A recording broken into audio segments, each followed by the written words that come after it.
All right, guys, it's Wednesday night. It's Dynamite, so you know what that means. It's time for some great wrestling to come on, and we've got some interesting tag team wrestling. MJF and Adam Cole will be teaming up for the first time here in AEW, part of the Blind Title Eliminator Tournament. Swerve and Our Glory will be back as they take on Orange Cassidy and Darby Allin. And it's a happy birthday for Adam Cole. I kind of forgot about that one. And we've got to make sure. Oh, we're getting Swerve in Our Glory already. That's coming up already. And then, wait, starting things off with something here. You're with Darby Allin and Keith Lee. Gentlemen, you were both on Damn it. Darby Allin and Keith Lee. Gentlemen, you were both on opposite sides of the ring tonight in tag team action in the Blind Eliminator Tag Team Tournament. Darby, you've requested this time. The floor is yours. Look, I'm not an idiot, Keith. I know you don't want to team with someone. It's not about that. This is about you. At one time, you were one of the most dominant champions here. And if you feel like you've been lost in the shuffle since you guys lost the tag championships, do something about it. Even if you have to win this match 2-on-1 without Swerve, do that. What I'm trying to say is pull your head out of your ass and take this serious. Or you can just sit on the apron and cry about it. Oh! I'll see which Keith Lee shows up tonight. Damn! Darby! Ballsy. Stupid. But The Keith Lee, yeah, right, do it. Ballsy, but stupid. Be careful what you wish for, Darby. Wow. All right, well, out comes Jane, Orange Cassidy, so obviously we cannot have the music playing out there. But yeah, Darby Allin telling Keith Lee, I want you to step it up. I know you don't really want to team up with Swerve Strickland, but hey, we've all got to do our parts here, so you better step the hell up here, or we're going to walk all over you here. I told you all to be very careful. I told you all to be watching out for Orange Cassidy and Darby Allin. They were getting pretty chummy with each other for a reason here. 266 days as the international champion Orange Cassidy has been. Wow. That is almost a full year there. I mean, obviously, I know that that's pretty common sense there, but that's that's one of the announcers. I thought like one of the wrestlers was already in the ring. I was like, wait, that's not Darby, that's not Swerve, and that's not Keith Lee. Definitely not. No, that's I don't know. I think that might be Dasha. I think that's one of the ring announcers there. Where's Justin Roberts? No offense to Dasha. I think that is there. I heard they're in Canada again tonight, which is weird. Why weren't they in Canada last week as well, too? They were in Canada for... And out comes one of everyone's favorites, Darby Allin. It's actually weird. Like, I was playing AEW Fight Forever, and in the background music, you can have, wrestlers' theme songs.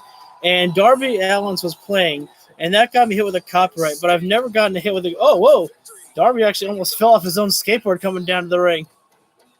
That would have been pretty, that would have kind of sucked for Darby, but Darby will always pick himself back up after a fall.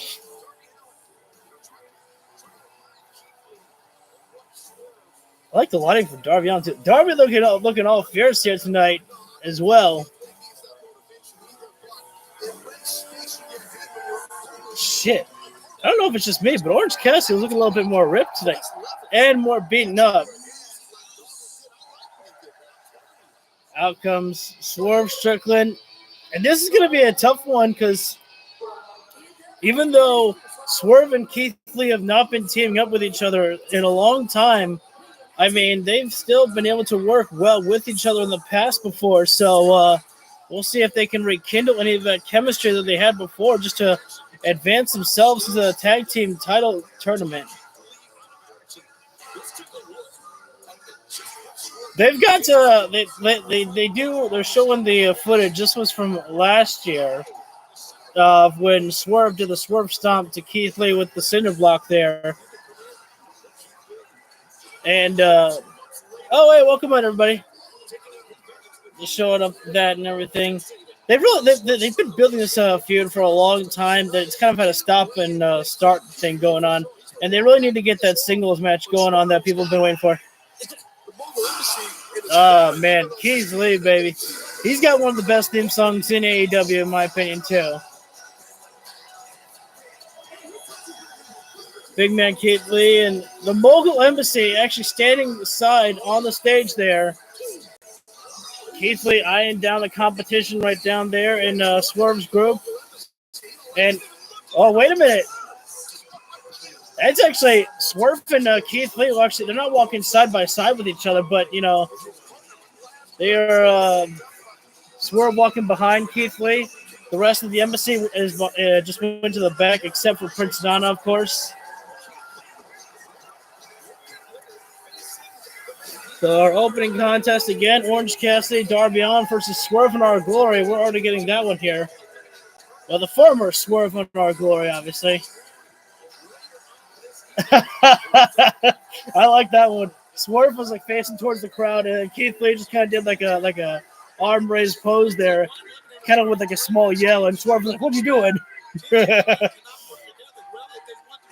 So Keith Lee just had a little bit of fun with that one there. But this is interesting. Darby Allin looking to start things off with Keith Lee here. Remember, Darby Allin said, "I want you at your best, Keith Lee." And you better be very careful for that one. Obviously, I think the best solution that Darby Allin can have is not to go for a lockup with Keith Lee here. Oh, no. Why would Darby do that? He just slapped Keith Lee across the face. Not a good idea there for Darby Allin. What a toss! I think Darby Allin went flying about 3 feet in the air there from Keith Lee. Even that even got a reaction from Orange Cassidy there. Oh, no. If you want to, put Keith Lee back on the map, just have him start tossing Darby out all around here. It's not good. 5 carry position. Keith Lee might be looking to end this one already. And the blind tag being made. And in comes Orange Cassidy right now. And Orange Cassidy already taking the sunglasses off. It's time to get serious right down to it right now. Swerve Strickland might very well just allow Keith Lee to, hang tight in this entire matchup here. And, the world's most dangerous chops in the world by Orange Cassidy. Step aside, Gunther. In comes Orange Cassidy. Oh, I know those Mongolian chops there, Cassidy. Laying them in, and now Keith Lee. I don't know if Keith Lee knows what to do against a man like Orange Cassidy's chops. Getting holy shit chances, Orange Cassidy, for those chops. So, no! And Keith Lee rocks him with his own chops. Down goes Orange Cassidy. The big man dropping down everybody. Dropping down Darby. Dropping down Orange. Keith Lee just barely having a try in this matchup here. Like I said, Swerve Strickland might very well just be able to allow Keith Lee to... Oh, wait a sec. Orange Cassidy put on the brakes trying to call Keith Lee out of this one here. Hands in the pockets. The King of Slaw style himself, Orange Cassidy. Oh, the chops coming in. Orange Cassidy falls down and hands in his pocket still, falls on the shoulder of Keith Lee, and then sidesteps. Cassidy still has his hands in the pockets right there. Keith Lee just still in pure domination in this matchup here. A blind tag. In comes Darby Allin right now. It's time for these men to start utilizing their speed and agility to their advantage, and that's coming in right now. Shotgun drop. Darby with a coffin splash. Keith Lee caught with one arm. Oh, the orange punch. Already on there. The springboard coffin drop. Another orange punch. And now Keith Lee bounced back, and Swerve Strickland made a blind tag there, but I think Keith Lee may have accidentally bumped into Swerve there a little bit. I don't know.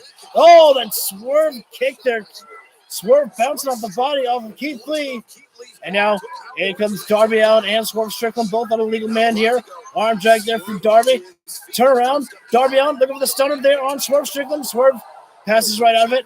And now Swerve for the running back elbow into it. Like a leaping super kick. Snapmare takedown. Swerve up to the middle rope. Oh, reverse elbow right to the back of the neck there. Even getting a reaction from Keith Lee, a little sign of approval right there. Little sign from the blast from the past, from the Swerve in Our Glory. Although I think it's a very different Swerve Strickland than the one that we were used to with Keith Lee and Swerve. Gotta wonder now, because right now Keith Lee actually showing some appreciation for Swerve. Are we going to see Keith Lee and Swerve Strickland actually start working well with each other here? You even see Prince Nana talking to Keith Lee a little bit too there. Swerve right now sends Darby over to the corner, and a big toss there. Darby gets thrown all over and lands to the outside. He went right through the turnbuckle with the ropes as well. Orange Cassidy right now, for concern for his tag team partner, of course, going to the outside there, trying to check on him and picking him up there for a moment there. Now Orange Cassidy trying to get Darby on back into this one. Darby rolls himself back into the ring there. But immediately the Swerve just grabbing at Darby's belt there and bringing him closer to his team. Nails the forearm, and Darby puts himself in the corner opposite from Keith Lee there. Great positioning for Darby Allin, though, to keep him away from Keith Lee from any tags to be made by Swerve. Oh, man. An open hand slap there from Swerve Strickland across the face of Darby Allin. And right now we are in picture-picture. Just a reminder. Wait a sec. Whoa, Swerve could look at me for a brainbuster or even looking for the drill claw. No, Darby with a scorpion death drop there. But Darby cannot capitalize on that right there at all there. He's in a lot of pain right now as Darby Allin. He needs to make the crawl, and there it is. In comes a tag to Orange Cassidy. Swerve still doesn't know what's hit him right now. Darby and Orange looking for double suplex there on Swerve Strickland right now. Orange for the cover, 1, 2, and gets the 2 count right there. And I think the best thing that Darby and Orange can do is to make sure and keep Swerve Strickland in the ring there. That's the one they have the best chance of getting things done with there. They've already felt the impact of Keith Lee in this matchup already. Even Orange Cassidy still was holding on to his chest for a moment. They're still feeling the effects of the chops by Keith Lee. And now the quick frequent tags being implemented by Orange Cassidy and Darby Allin. Darby returns in the ring with a knife edge chop there on Swerve Strickland there. Really rocking Swerve right there. Now Darby follows him again. Now Darby into the other corner looking for the running coffin splash there, but Swerve gets the knees up right there. Big lariat there, turning Darby Allin inside out right there. If I was Swerve, I would go make the tag right now. That's probably what's best right there. Even Keith Lee saying, we should make the tag. Let me in this one. And right now, Swerve Strickland, he might be the one who is going to cost his teammate the match here if he's not careful. Swerve looking good, but at the same time, you're not alone in this matchup here. That's why it's a tag match. And wait a sec, was there a tag? I will also go on a Dunkin' run. Time for a Dunkin' run. Oh, Keith Lee was looking for, Swerve was looking for a little bit of a fist bump there from Keith Lee there. They might be teammates, but there's definitely still ill feelings between the two, of course, here. But now it is Swerve and Our Glory, the former Swerve and Our Glory, that are working very well with each other here. As now Swerve Strickland returns back into this matchup here, and now both men working. Well, they're kind of working well with each other. Still talking a little bit too much with each other here. I don't think it's a spot of unionship between the two. And now Swerve Strickland, the legal man, still here with Darby Allin looking for the suplex. And wait a sec, Keith Lee, I'm not sure if that was a blind tag. I couldn't tell. Oh, wait a minute. No. Oh, my goodness. That was terrible there. Keith Lee had Darby Allin for a superplex. And, Swerve had Darby for a superplex. And Keith Lee came in, powerbombed Swerve and Darby off the suplex there. Keith Lee's got the bear hug applied on Orange Cassidy, and now Swerve Strickland looking to do some major damage to Darby Allin, utilizing the steel steps there. And he's about to trap Darby on the steel steps there. And those things are quite heavy there.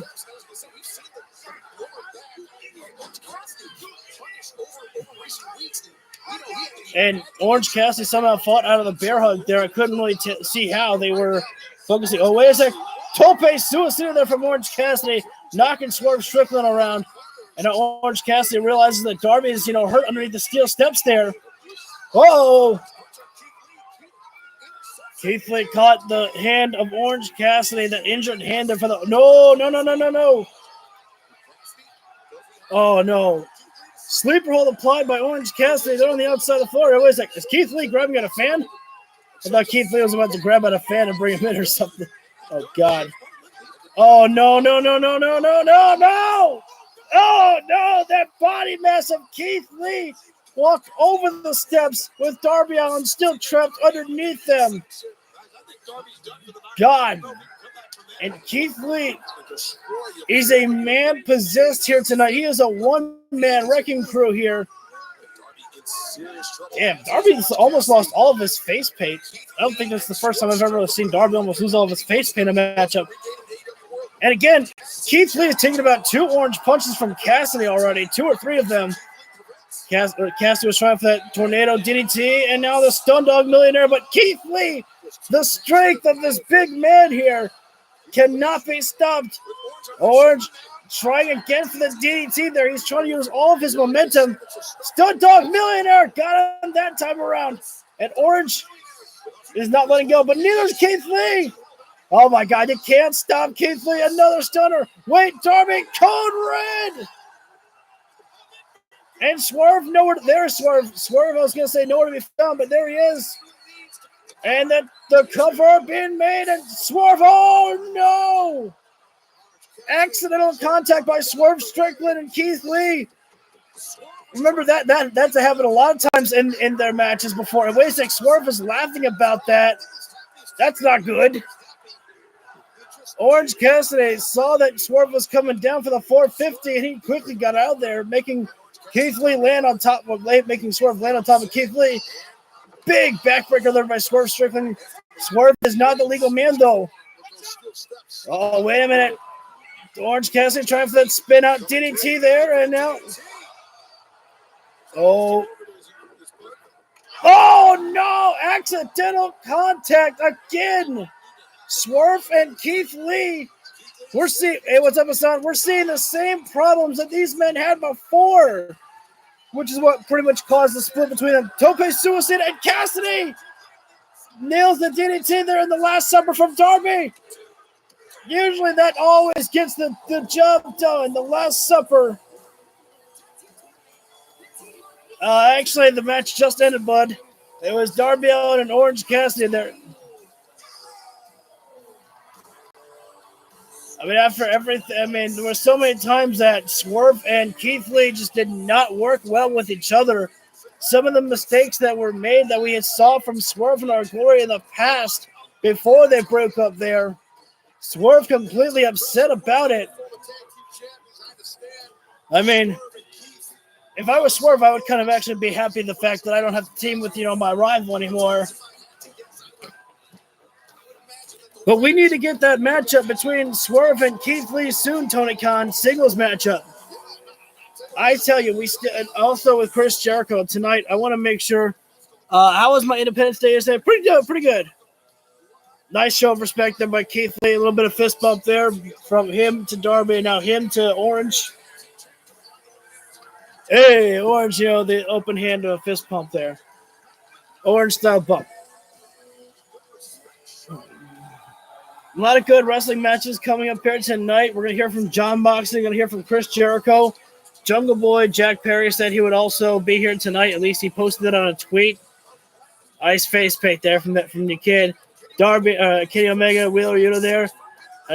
Hey, look at that. Good guy Darby just rocking out with all the fans on the outside there. Signatures, pictures. We got the Acclaim coming up with the Bollywood Boys and the Blade. I think it's actually kind of cool to see, the wrestlers taking their time, being around everybody there on camera. That's actually pretty cool. This is the Buddy Wayne Academy, and 2014 is where I began my wrestling career training here.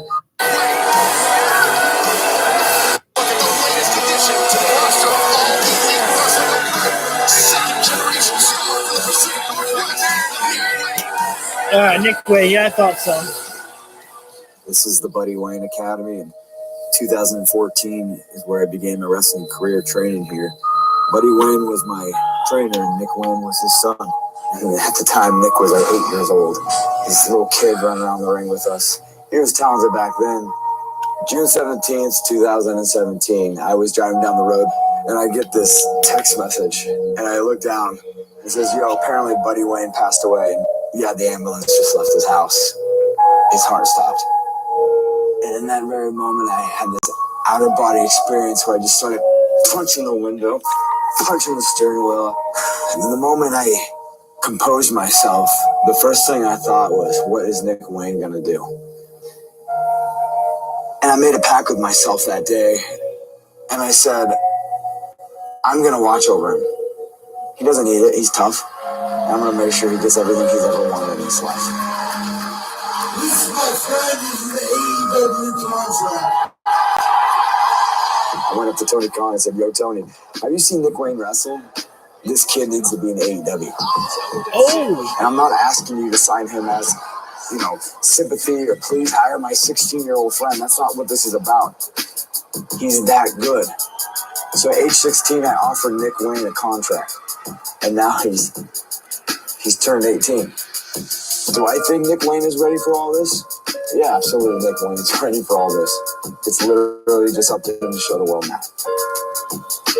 Oh, that's a big deal. It's how cool is it, the fact that we have this such young talent here in AEW? We have Billy Starks. I don't think Billy's been signed by AEW, but we have Billy Starks, who's been featured on AEW, and now we have Nick Wayne here. And from what I saw in some of the clips from Defy, I believe it was called, it was pretty impressive to see, for him so early there. I can't wait to see more from Nick here. They've got me curious to see what they got. Does in AEW, but from one second-generation star to another, the cold-hearted, handsome devil, Hook, the FTW champion, his relationship with the boy Jack Perry disintegrated in a moment. But let me tell you something right now. When I get my hands on you, I am going to beat the Oh, gotta turn that down.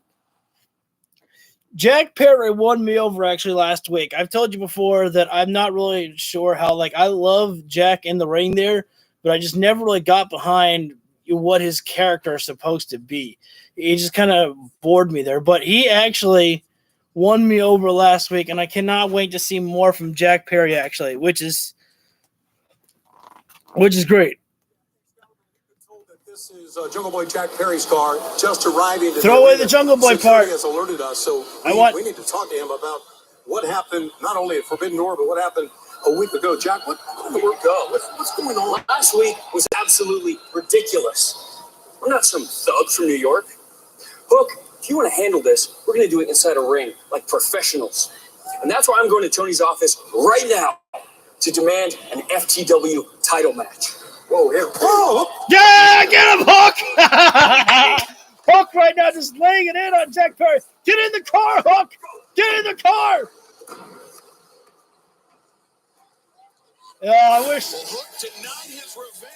I wish Hook actually jumped in the car with Jack Perry and they just drove off there.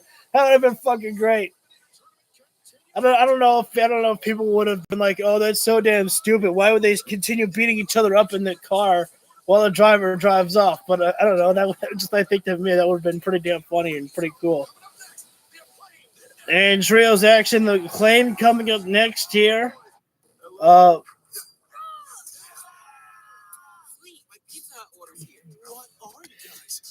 so last minute addition getting for the Acclaim getting added onto the show, and I think the Bollywood boys are pretty much just from Canada, so I think that's why they got them on there, because Tony Khan couldn't afford to hire on Bret Hart again. I'm just kidding. Bret's probably got some deal where he can't work with AEW again or with WWE or something. I don't know. But I don't see how we can get anything out of the Acclaimed. I don't know if there's going to be any, story added on. I think this is just, a match to get the Acclaimed on for. And yeah, I'll never turn down, seeing the Acclaimed and hearing a rap from Max Caster. Hell yeah.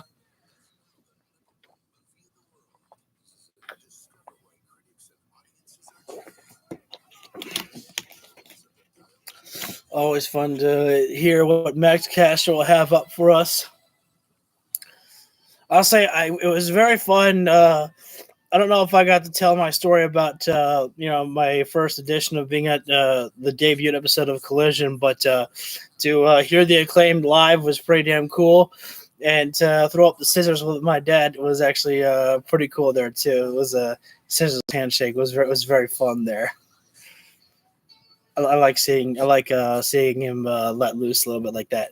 We're on commercial break. We should be coming back live in, I would say, about 20 seconds, where we're going to see the Acclaimed and the Bollywood Boys and the Blade as well on.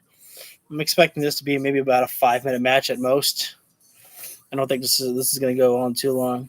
Again, this is probably just kind of a throwaway thing just to get some Canadians on the show. At least that's the vibe that I got from my social media, was that, they're like, oh, just because we're in Canada doesn't mean we need the Bollywood Boys on. And I was like, are they from Canada? I didn't know. I want MJF to bring in Adam Cole a birthday present. It's Adam Cole's birthday, and so they've got to do something on there. MJF's got to come in with some, scarf for Adam Cole or something. They're just doing the rundown of their match that they had, and then the announcement that they had, and then. Oh, you know what they need? They need a matchup with Roderick Strong getting a random tag partner.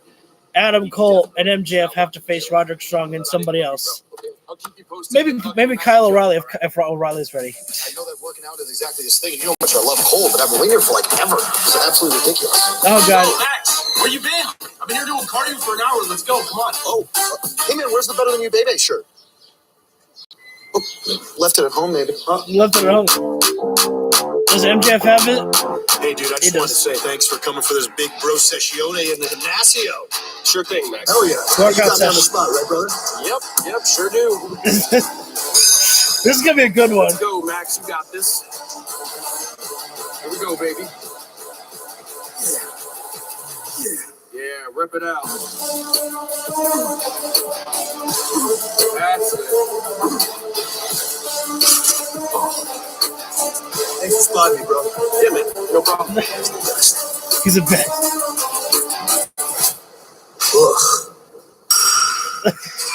No. Bro, Chacho. That guy's so fat. When he took his pants to the laundromat, they said, "Sorry, sir, we don't do curtains." Hey, Adam. Hey, check this one out. That guy is so motivated. Max, cut it out, dude. You cannot say stuff like that anymore. It's not funny. It's not funny, okay? Man, I'm sorry, man. You should be. You can't talk like that. But, you know who he reminds me of? Tony Schiavone! What? No! Oh my God! Classic. Anyway, boss, you want me to strip if they can, Adam Cole and MJF found common ground. They both hate Tony Schiavone. Oh no! You want a spot, boss, or it's up to you. Let's see.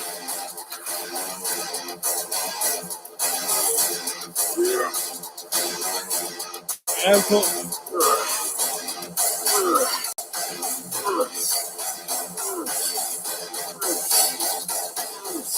Good.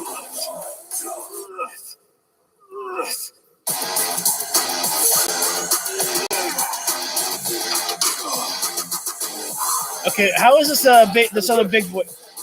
All right, Max, what's next? What the? That was kind of random. In the I was expecting something to end. I was expecting one of them to go like, we're going to have the big boy. We're going to have Adam Cole lift the big boy in there. But anyways, NCA Clan throwing scissors up in the chat. Listen.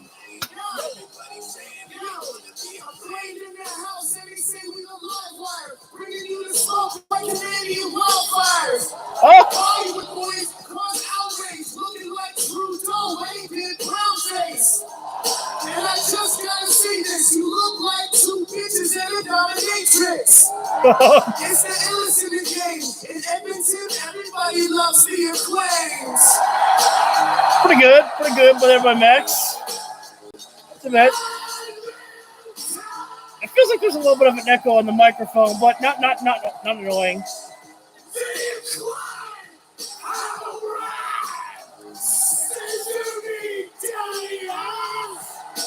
Hey! Everybody getting loud for the Acclaim, baby. Anthony Bowens, when he scissored Max Caster, it looked like his eyes rolled in the back of his head. It was a really good scissor session. Although, maybe, I totally forgot about this actually. Maybe we'll get a little something from QTV. Man, that Darby Allin kid is getting everything tonight. He's getting, a hand slap from Orange Cassidy. He's getting, some time with Darby Allin. And now he's getting a necklace from Max Caster. Can I be that Darby Allin kid tonight? Man. Is Daddy Ass about to give that Darby Allin kid his t-shirt now too? Goddamn. So the lesson here, ladies and gentlemen, paint your face like Darby Allin and you will get everything. A good choice for the Acclaim. Crowd, as always, sing-along time for Daddy Ass in the ring. Although I got to imagine that this is probably not going to help out the Blade here right now, as he is working with, teams he is not quite familiar with. Obviously working more with the Butcher, but tonight the Butcher is teaming up with Daddy Magic for their team name is Magic Meat. Very interesting team there. But that is definitely going to affect both men. But that's why they call it a blind eliminator tournament. You never know, what kind of relationships you're going to have to form with each other here. And, oh, no! Daddy Ass about to pull down the ass. Can't pull. That's a little bit too far there, Billy. Can't go that one. Oh, solid, stiff right hook there. The Blade may have lost a tooth. And now in comes Max Caster. And big double back elbows there. Into the cover there by Max, and the Blade gets his pops his shoulder up there. I'm not sure what the Bollywood boys' names are.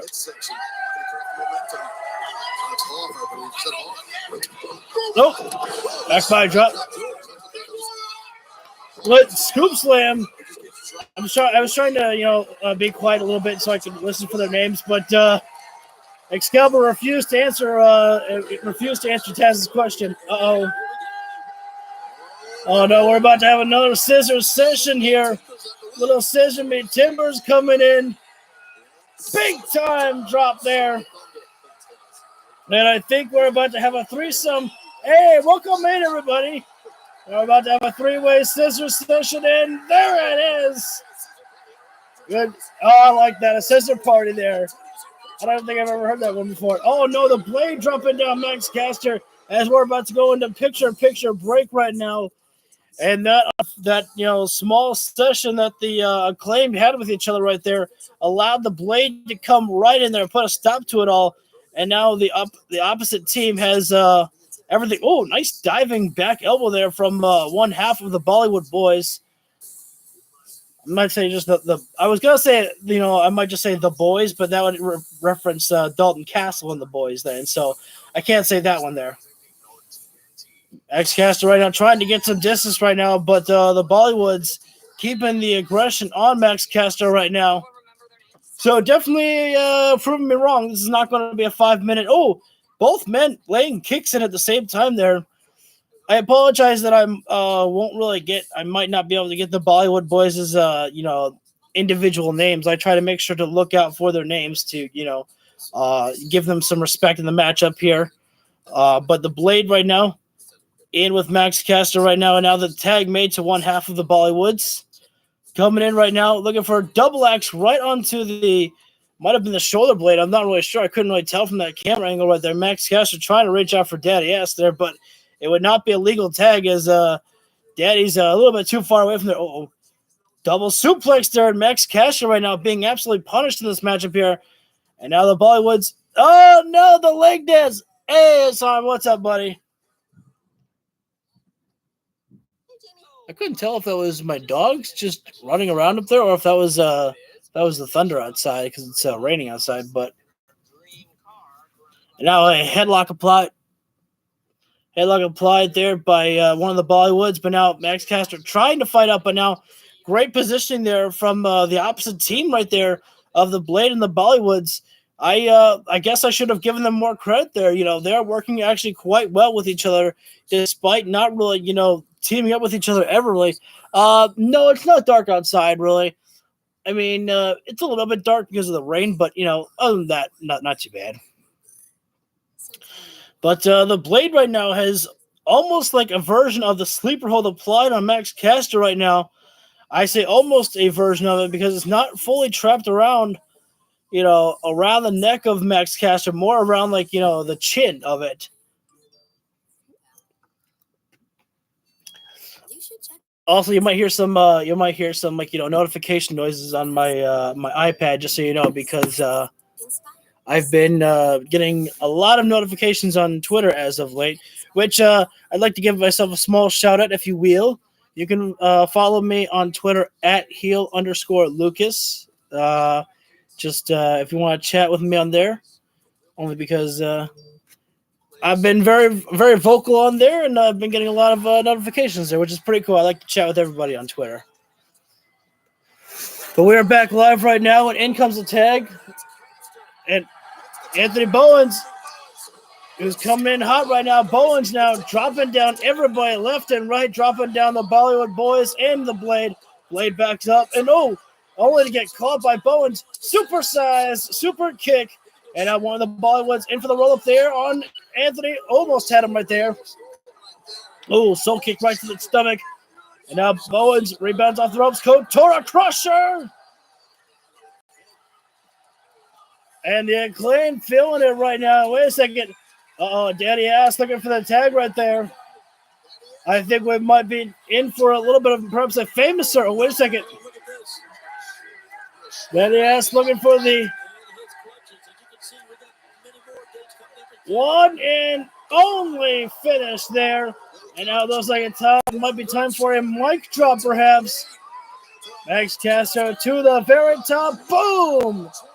Very pretty, nice mic drop there. 2 and 3. Thanks for coming, boys and Blade. But the Acclaim get the job done once again. One of the only losses that the Acclaim has really suffered was from the House of Black there.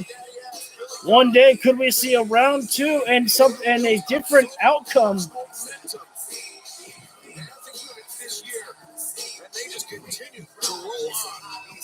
It looks like we're going to get it. Oh, no, Aubrey missed the chance to do a 4-way scissors.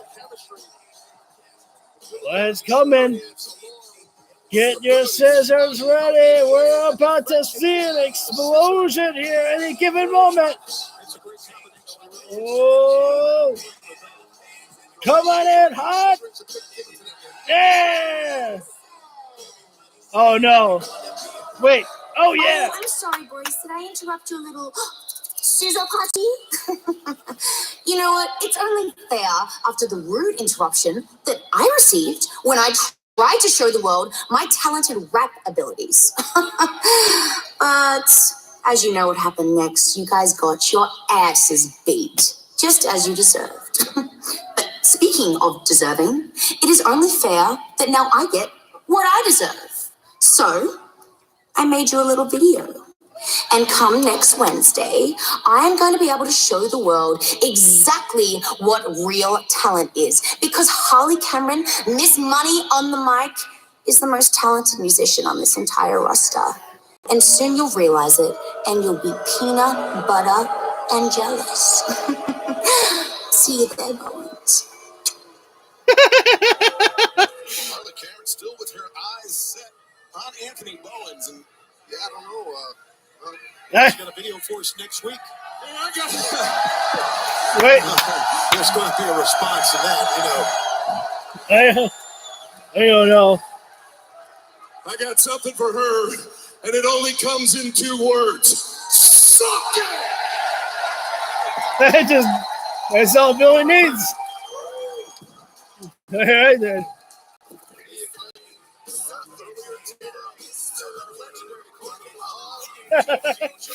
Hello, Bowens. Achieved one of his lifelong dreams. He became a champion in Japan. Kingston defeating Kenta for the New Japan Strong Openweight. I'm so glad they're showing this. Tokyo. It was such a moment for Eddie Kingston. It was a powerful moment. It was a life's work in professional wrestling. A dream achieved for Eddie Kingston. Congratulations, Eddie. Everybody is happy for you, but we cannot talk about Eddie Kingston without talking about his complicated relationship with Jon Moxley. Yes, set it down. Eddie Kingston and I are the exact same people we were when I met him in 2009. Well over a decade. The ups, the downs, the peaks, the valleys, the good times and the bad. We both made it out. We both got everything we could have wanted out of this business. What's there to complain about, man? What's there to walk around all mad for all the time, man? We don't live in the past. We make every day count. Dude, you know what really pisses me off? How much time you spend complaining about the young kids, the new generation, how they have no respect, how they have no work ethic. There's been a lot of things going on that I don't like, that I don't agree with. We spend time building the next generation. I have a dream of this Eddie Kingston that finally let the past be the past and embrace the future and became what he could be, what these people want him to be. That ain't reality. I'm not going to pretend like it is. Eddie, answer your phone. Well, congratulations to Eddie Kingston. Oh, wait. Who's that? Who's that about? Eddie, answer your phone. What? Oh, wait. Oh, hang on a second. So, Blood and Guts, July 19th. So, that'll be 2 weeks from now, I believe. We're going to see. Okay, so it's going to be Yuta, Moxley, Claudio, Konosuke Takeshita, and we don't know who else. No Bryan Danielson. At least, right, Danielson can't be there, unfortunately, due to injury. That's right. The Elite will be consisting of the Elite, but we do not know. It would not make sense for Eddie to be on the side of the Blackpool Combat Club just for Jon Moxley, because as much as they might, they want to connect as friends, he wouldn't want to team up with Claudio. Not again. Kingston participating in the G1 Climax with Bryan Danielson and the broken arm. Who will be the 5th man on each side? Oh, Kingston's also competing in the G1, so can't be there, I guess. Tonight, our main event, Kenny Omega returns to singles action for the first time since Forbidden Door to go one-on-one with Wheeler Yuta of the Blackpool Combat Club. And right now, let's go to the back of the remarkable Renee Paquette. Come on, give me a good roll. Oh, Matt Hardy. Wonderful. Earlier today, we did draw Matt Hardy. He is here to find out who his tag partner is going to be wrestling at Rampage 100 this Friday. Who do we get? Ooh, Rampage 100. It's Jeff. Oh, Jeff, as in my brother Jeff? Jeff Jarrett. No. The nuts of slap. I hate Jeff Jarrett. The nuts of slab. Even Matt. You don't have to be broken to speak broken. Wait. Jeff Jarrett. good luck. What? And stick with us here on Dynamite. Lots more action coming your way. Give it a spin. Give it a spin. Time. I want to see more of those. I want to see those lottery spins there. Matt Hardy and Jeff Jarrett will be in tag team action come this Friday which I guess is going to be the 100th episode of Rampage there. That's pretty damn cool, actually. And that was actually, as soon as that happened, I was like, wait a second. Matt Hardy's going to be teaming up with his brother Jeff. I was like, what are the odds of that? I was like, no, there's another Jeff Jarrett. Jeff Jarrett, once again, man, in tag team action in the tag team title picture. Thankfully, it's in a tournament, and more than likely, they're not going to be going on there because I don't want to see Jeff Jarrett win a title, man. No offense. I like Jarrett. I don't want to see him taking my titles from the FTR. Fuck him. I don't think we know what's coming up next here. I am curious what we're going to see from Chris Jericho.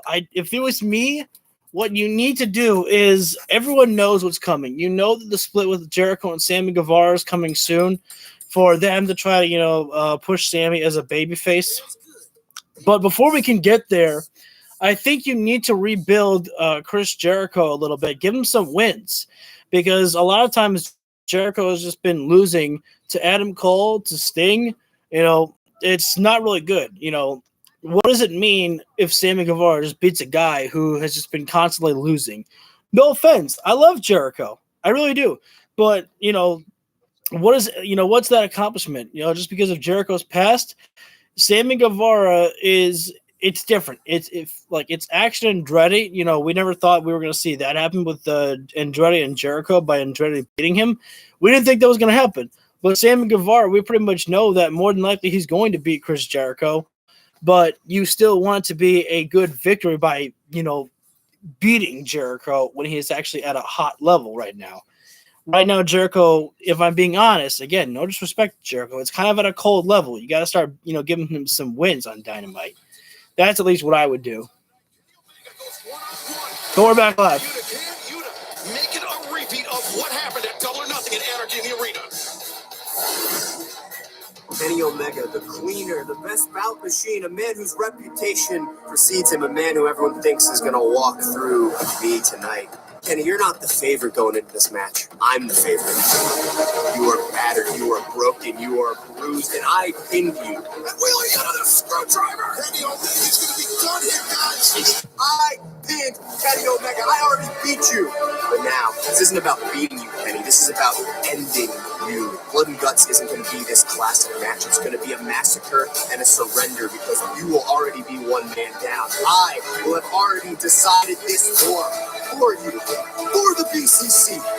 The only way I do that is ending you tonight.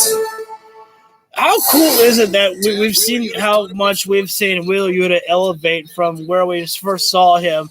I kind of had a feeling that we were going to be seeing Jericho. I don't know. Something told me in my mind that we were going to be seeing Jericho coming out here. So that's why I was kind of talking about Jericho. But, I mean, just the elevation that we've seen from Wheeler Yuta. Now, if I was Chris Jericho, I wouldn't be coming out with a smile on my face, anything like that, even though we're in Jericho's hometown of Canada. If I was Chris Jericho, I think I would just be coming out pretty stoic. Just because, I feel like that would be the better story to tell. Jericho feeling like, shit, I fucking lost last week. I lost to Adam Cole twice. It's like, what the fuck's going on with motherfucking Chris Jericho right now? I can't seem to pick up a victory, man. Although that matchup last week was pretty damn cool. Between Sting and Darby and Jericho and Guevara, that was pretty damn cool there.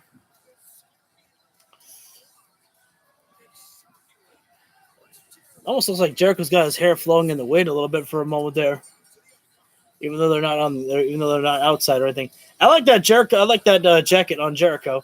Hey, someone's got a Jeff Hardy Antichrist shirt. Pretty damn cool.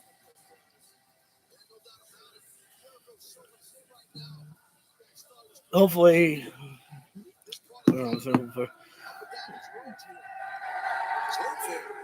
match we're gonna put more than likely hear Judas being played at All In, man, with almost potentially a sold out crowd.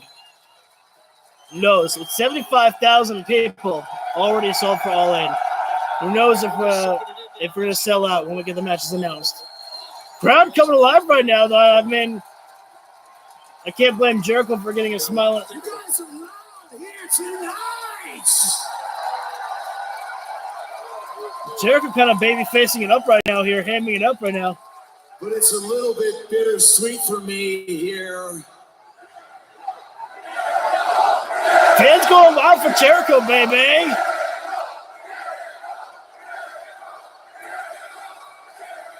They might not let him talk. Jericho might let him go forever. I appreciate that, but I'm saying that it's a little bit of a bittersweet night for me here because over the last few months, I've had a lot of big losses to my name. I'm glad. And things haven't gone exactly the way I wanted them to. So maybe it's time for me to reevaluate a few things and make a couple changes. And the reason why I'm saying this to you is because this is the perfect place for me to be reinvigorated. The province of Alberta. Reinvent myself, baby.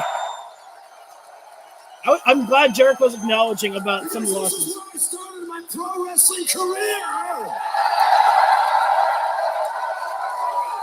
Seems like only yesterday, just down the road, that I started my training in Calgary with Stu Hart.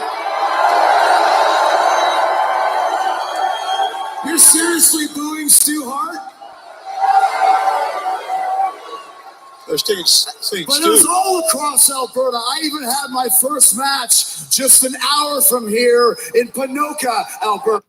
I didn't know because Tony Schiavone said they're saying Stu. I thought they were actually booing just because that Jericho said Calgary and not whatever part of the Canada that they're in. I was like, "Are you serious, man?"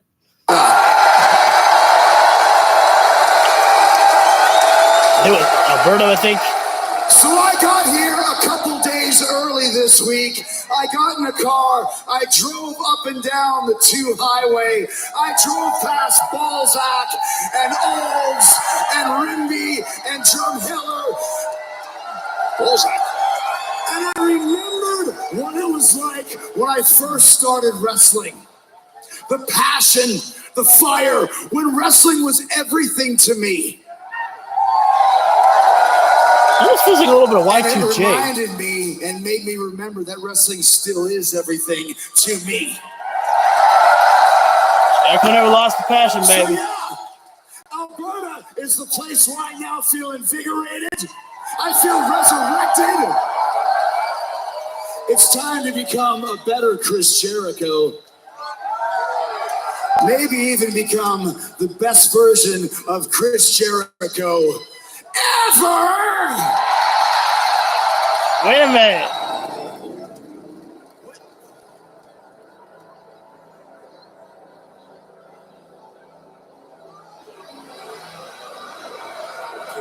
Don Callis. Wait a minute now. Hold on a second. Remember, there's a history between Don Callis and Chris Jericho.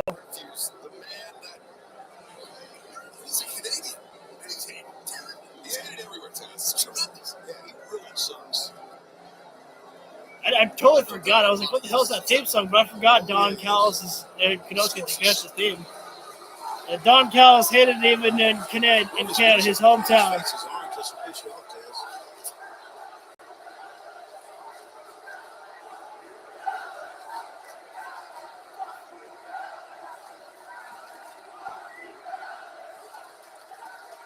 I think, Chris, what I'm hearing. But I don't. I think what I'm hearing is that you need a change. And it was 6 years ago today. Better speak up, Don. I mean, I can't even hear you. 6 years ago today. Shit. July the 5th, 2017, that I called you from the hotel in Tokyo. And I said, how would you like to main event the Tokyo Dome with Kenny Omega? God, they will not shut up. Don Callis is... And buddy, in our 34 years of friendship, you even surprised me because you said, oh yeah. And with that match, we changed the course of wrestling history.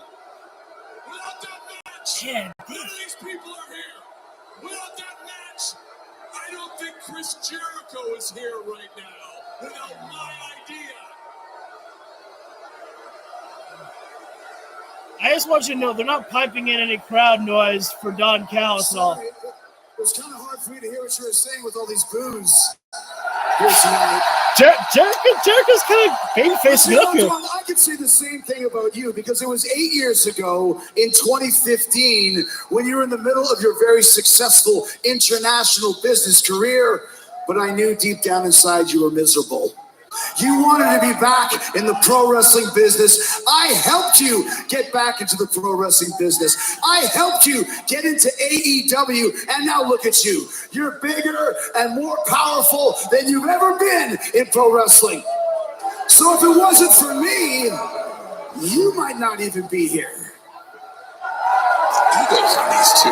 Get up, Chris. Getting loud again for the boos for Don Callis. Thanks for joining, everybody.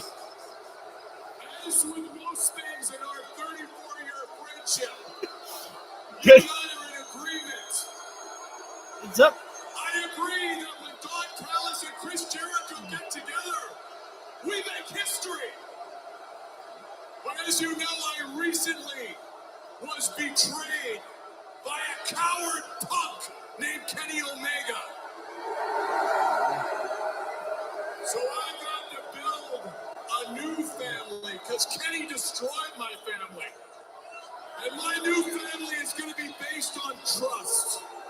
And when I think about trust, I think about the greatest of all time.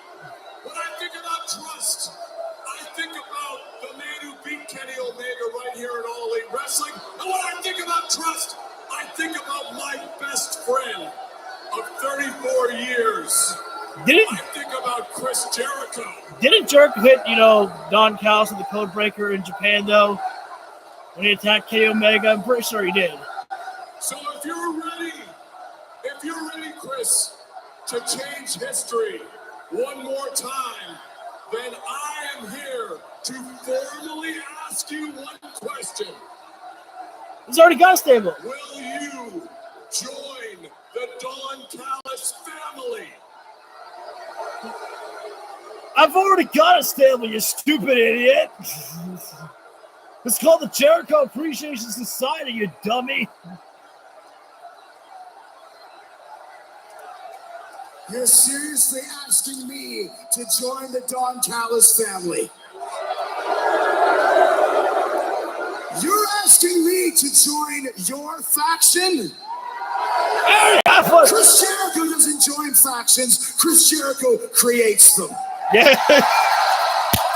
Great. So if you're seriously asking me to join up with you, I've got one word answer for you. You want me to join your faction? My answer is maybe. Oh, wow. Maybe. Didn't expect that. No, not at all. I expect a big no. Jericho said he had to make a change, and this could be that change. Well, this past Saturday at Collision, we learned the semifinals of the Owen Hart Foundation men's tournament. It was grudge matches across the board. I mean, it would be pretty cool to see Don Callis and Jericho working together. That would be pretty cool. But, I mean, Jericho already has his own faction. I don't think we're... They say they never say never. I look at Joe like a mountain that I've tried to climb and I've never quite made the summit. A true friend comes the week before. Shows you what's going to happen to you if you get into that ring with him. Another chapter in the book of Samoa Joe and CM Punk. This chapter is different for me, though. It's different for you because I'm going to win for the first time. The match is set. I watched what he did to Roderick Strong after the match. He said he'd be aggressive. Stretcher the poor guy out. The thing is, he's going to have to do that to me if he wants to stop me. Bunker, there's never been a day in your life where you've been better than me. The next on Collision. Nothing changes. Saturday night, I will beat you for the first time, Samoa Joe. Whatever's left of me is going to continue on and win this whole damn thing. Tell me when I'm telling lies. Oh, yeah. Oh, I fucking love that line by CM Punk, man. Dude, how can you not be excited to see that one? Samoa Joe versus CM Punk. Even if you're not a CM Punk fan, tune in because you want to see Samoa Joe destroy CM Punk there. I mean, you're going to see it. Joe's a destroyer, man. And I can't wait to see that one. Punk and Joe there. That collision. Powerhouse Hobbs was the favorite coming in. I still don't know how I feel about them, Amen. Yeah, I know how you feel about that one there. Samoa Joe going to absolutely destroy CM Punk with jabs and submission holds, but I don't know, man. I mean, that's an interesting one. I totally forgot about Team Taz with Powerhouse Hobbs and Ricky Starks there. I don't know why. I completely forgot about that for a moment. But as I was saying, I still don't know how I feel about them, kind of reviewing footage from like AEW Collision. I just feel like that, you could use this time slot for something else. Because I just feel like that if you're going to watch Collision or any of the clips, you'll do it on your own time there. I just feel like that, you don't really need to show it on your own television show. Use this time to, use for the wrestlers or for a promo segments. That's just my opinion when they do like recap footage and stuff like this. I'm looking to get a medical update on Roderick Strong. We all saw what transpired last week on Collision between him and Samoa Joe. Doc Sampson's had a moment to evaluate him. Doc, do you have any update on Roderick? From what happened last week where we check him again, he is making progress, which is great. But with his history, precautionary, we're going to take as much time as we can to get him back 100%. So I feel amazing. I get that. But Right. Hey guys. How you feeling, man? I feel great. You feel great? Yeah. Oh, I know, but you have to be careful. You do. Okay, you got all the time in the world. And what's the deal with you and MJF? Listen, don't worry about me, okay? I'm worried about you. I have everything under control. Made it very, very clear that I have my boundaries. You know what I mean? Okay. Oh, I just got a text from MJF. Hey, bro, you ready to hit that double clothesline tonight or what? Hey, listen, man, I'm up next, so I got to go get ready, but I'll catch up with you. All right? Love you, man. You too.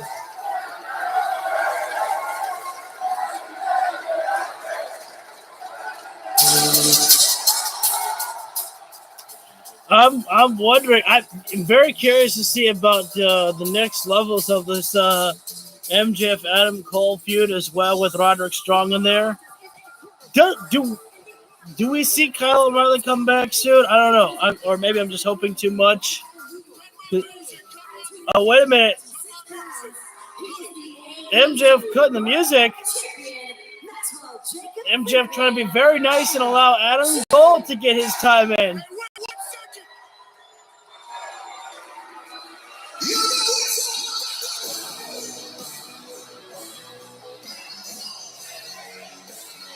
Birthday bash,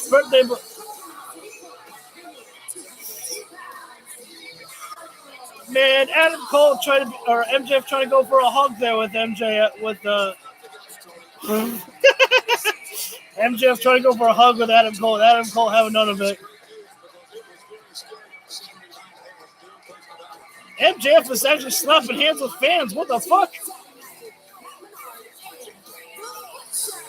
Now, I don't know. I believe this is part of the Butcher is Bay. Someone's got to sign that. That's cool. Oh, no. Wait a minute. MJF is... Oh, no. MJF is about to try and do the boom. Oh, no. Oh, no. Oh, no, wait.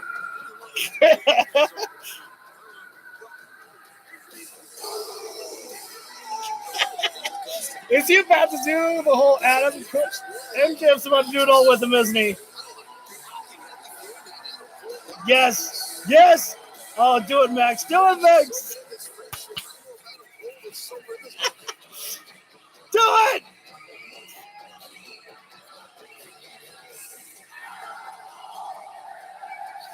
Oh, he didn't do it.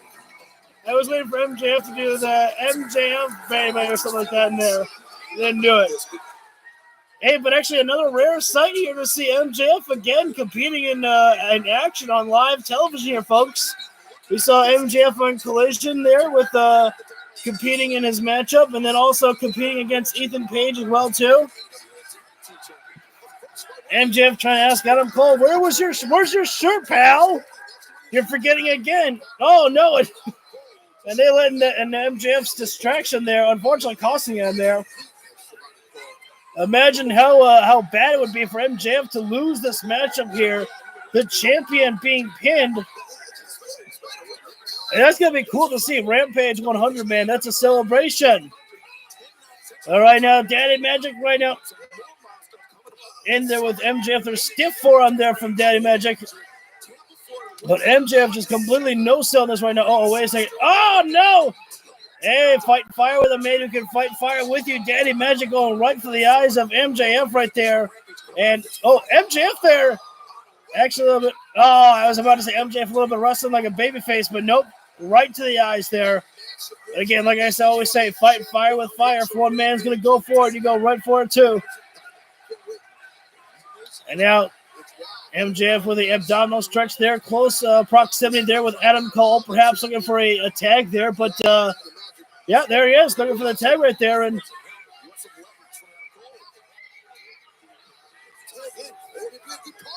yeah, and I know right now Keith Lee and Swerve Strickland are being better teammates than Adam Cole and MJF. MJF trying to get the crowd, to go do it right now.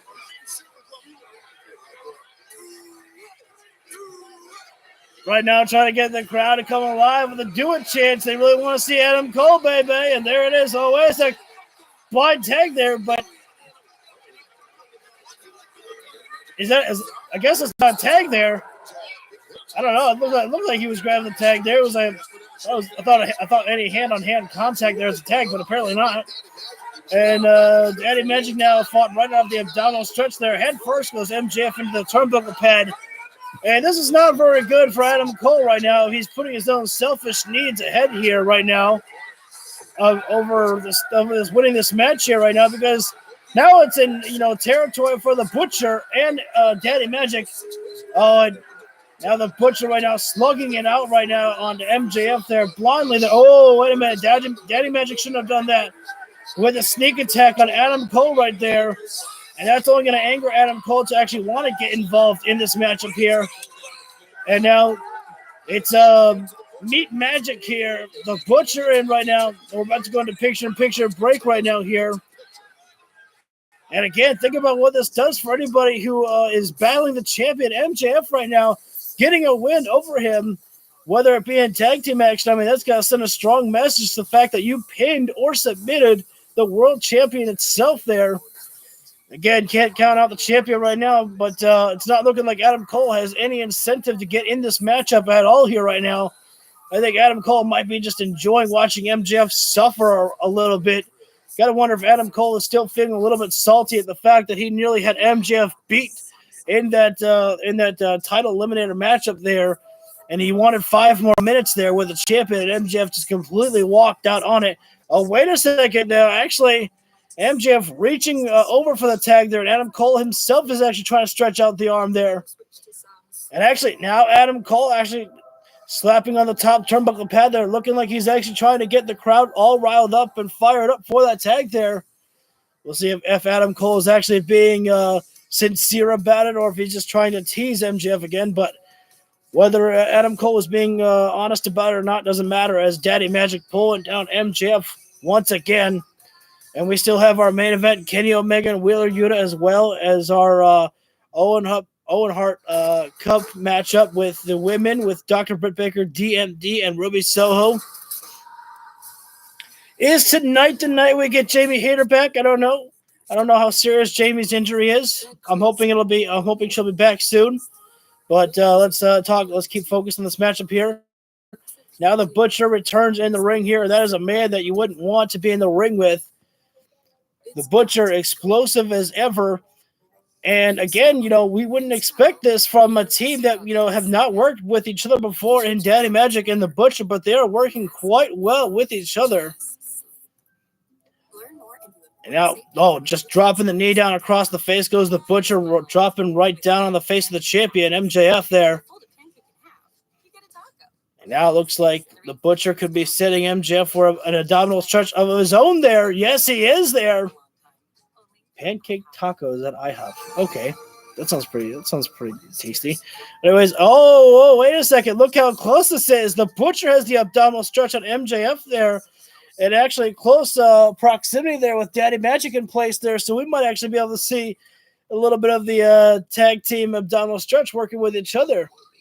It happens to the best of us. Surgeons, judges, and now still the stretch applied by the Butcher right now, and the crowd grows silent. I was going to say the crowd goes excited there for MJF. Wait a minute. Oh, Daddy Magic pulled on the hand right there, and referee saw that I think the referee may have seen it for a moment right there.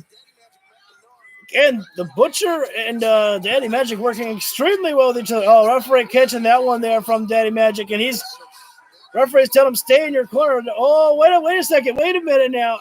I took my eyes off something.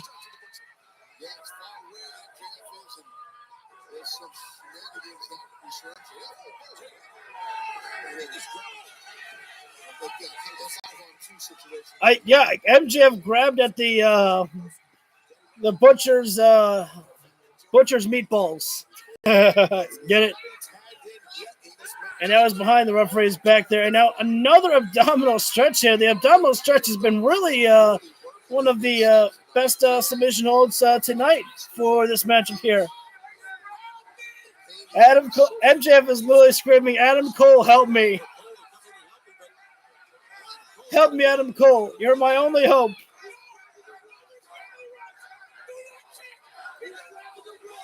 And I didn't say that. MJF, I guess, grabbed at Daddy Magic's sparkles. I guess. And now the hip toss there, as you heard from MJF. And now MJF slowly trying to make the crawl to Adam Cole. But the Butcher comes in right now. Can MJF make it in time? And wait, fingertips away. And no, the Butcher puts on the brakes again. And MJF still making the crawl. Daddy Magic right now grabs the hand of the leg. MJF. Oh, the eye poke there, and there's the leap. And in comes Adam Cole, baby, right now, chopping down the Butcher. Excuse me. Oh, big time boot there from Cole, chopping down. Oh, that was pretty cool. The fans actually hit like a boom there when Cole hit the lariat. But MJF is taking a lot of abuse in this matchup. MJF is going to be down and out for a while right now. Adam Cole is basically wrestling a handicap match here. Oh, wait a sec. Adam Cole with the Ushigoroshi there, taking down Daddy Magic, dropping him on double clothesline. MJF Cole for the double close. Oh, wait. Unfortunately, 8 second right there from Cole right there. And the Butcher sent back to the outside. Wait a second. Daddy Magic with a waist lock control. Adam Cole just bringing it down. Another inside there. An explosive style super kick. You can't stop Adam Cole right now, baby. Adam Cole up to the middle rope, looking for perhaps Panama Sunrise coming up. No. And puts on the brakes there. An elbow there from Magic. Super size, super kick. Adam Cole right now. Butcher still down. And Daddy Magic still down. And now MJF, he wants to see the double clothesline. And Cole is not being a very good tag team partner right now. They got the win there, but you got to give it to MJF. He's actually trying to be a good tag team partner, but of course, you never know how sincere MJF is actually about. Oh, wait, MJF, big hug there from the champion. Again, the boundaries Adam Cole keeps talking about. It's funny. Wait. MJF, I think, might be calling for a microphone. I'm not sure. Wait, Max has got a microphone. A second one. Let's listen into what the champion's got to say. Where was that double clothesline, baby?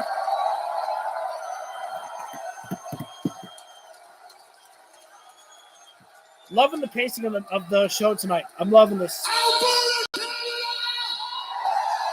Yeah! I got a question. We got any devil worshippers in the house today? MJF knows how to play babyface as well as the heel too. I wonder if he'll ever go full on face. Hold on. I got another question. We have any fans of a certain individual with a super cool over name? Do the thing. Do the thing. And MJF strikes him with a ring.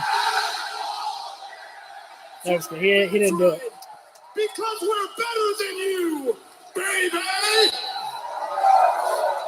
Hey, buddy. Real quick, first of all, I think we definitely would have done a better job if we had just hit that double clothesline earlier on. Okay, that's fine. Boundaries. So listen, I was wondering, and I think these people were wondering too, maybe me and you should have another bro session this weekend, huh? What do you say? You guys want to see us hang one more time? No, Shabazz says no. Ah, yes, Chance coming in.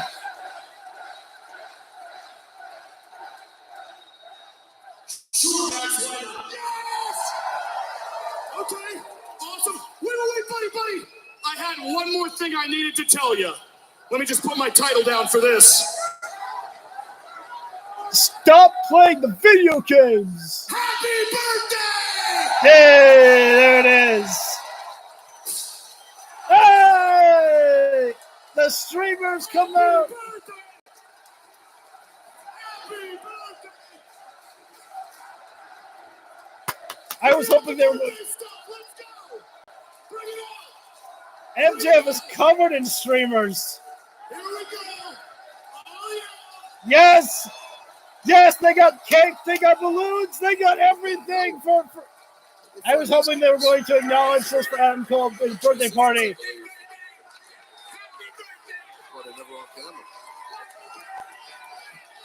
Hey, look at the. Wait, don't forget the Darby Allin kid. Don't forget the Darby Allin kid. You gotta give him his party hat. He better have gotten his party hat.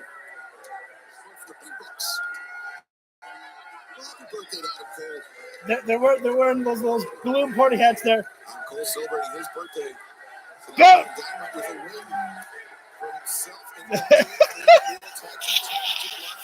Put it on! Yeah! Adam Cole's got a party hat on now.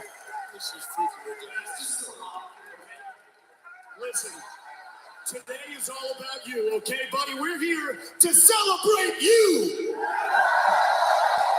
Cole's got a straight streamer mouth thing. A kazoo, I think it is. Christian Cage would be proud. The birthday song. Shit. Happy birthday to you. Oh my God. Happy birthday to you. Happy birthday, MJF. dear Adam. Max. I get it. You're a good singer. Really? Listen, I appreciate the party hats, the streamers, the song. You've done more than enough, okay? You've done more than enough. Hey. There's one more thing to do, guys. Where's the scar? Make a wish. Make a wish. Yeah, Max is good at singing. He's an opera singer. Or he was before becoming a wrestler, an opera singer, I believe, too.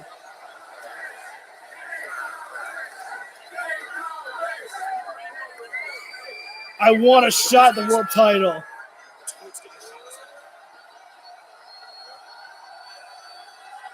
Oh, no. No!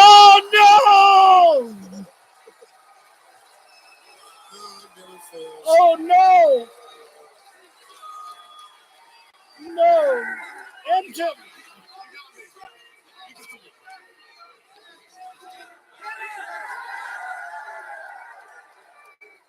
Good cake. Really good cake.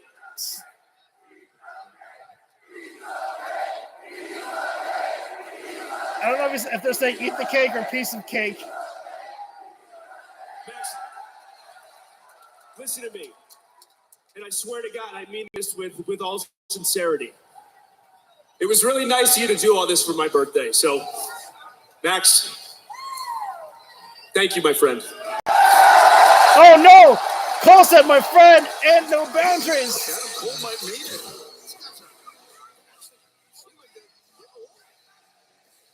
MJF was actually not upset at the fact that his face got planted in the birthday cake there, because MJF looked like he was going to try to slam Cole into the cake there, and Cole turned around and throw MJF face first in the cake there. That's the second time MJF has been put through a cake.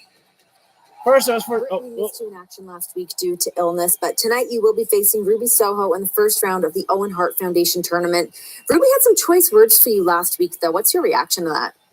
Ruby has a lot to say these days with her new friends, new attitude. It's cute. Good. Ruby, I don't care what you say about me. I don't care if you like me. I don't care what anybody says about me or if anyone likes me.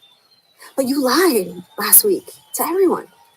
You told them that you've taken everything from me that I've ever cared about. Ruby, there's two things that you could never take from me. And one is my pride. Because no matter who you are, where you've been, where you came from, what you've done, I will always be the face of this division. And second is actually something I took from you. And that is being the first ever Owen Hart Foundation tournament winner. And now I think I'm just going to win the whole damn thing all over again, thanks to you. I'm sorry that we have to meet in the first round this time. Best of luck tonight, guys. Back to you. Nice throw down there from Britt.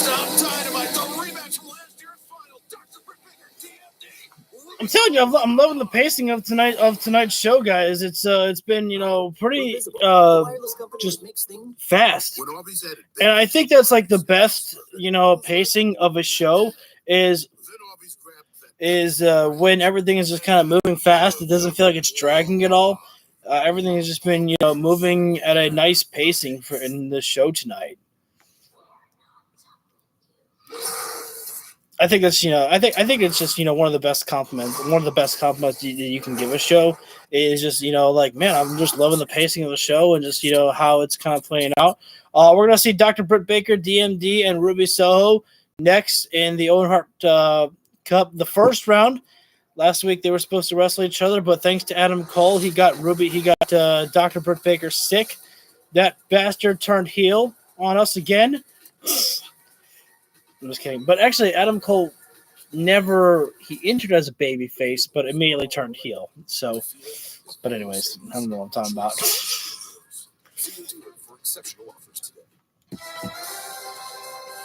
Gotta wonder, will Saraya and Toni Storm be out there for the matchup?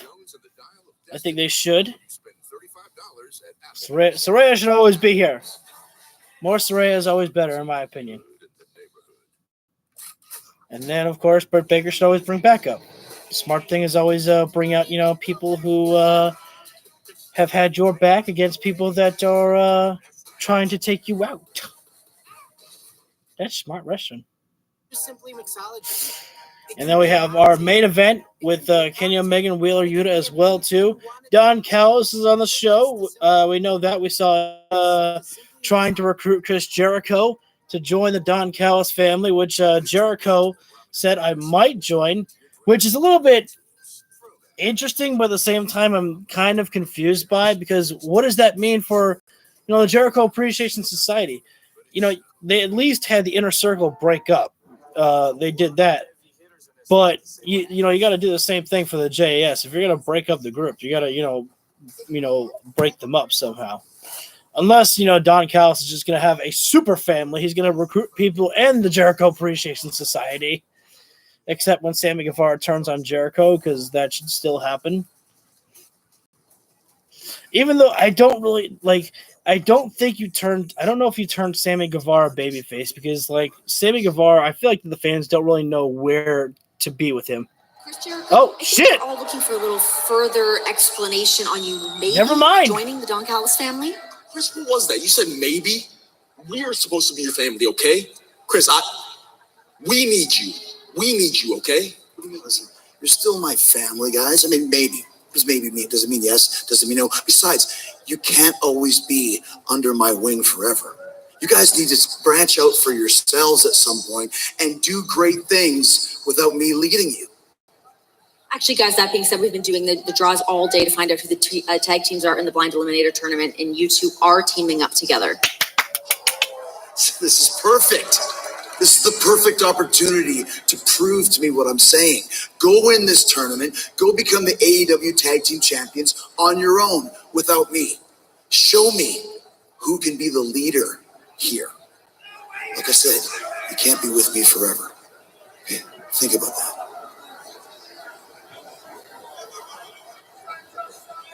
Let's finish what we started. Okay.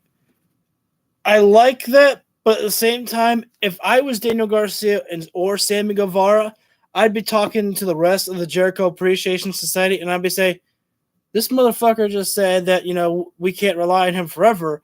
It's literally called the Jericho Appreciation Society, sports entertainers. We started this whole thing together, so fuck it. We're going to take him out. We'll show you that, this is what you wanted, Chris. That's exactly what I would do if I was them.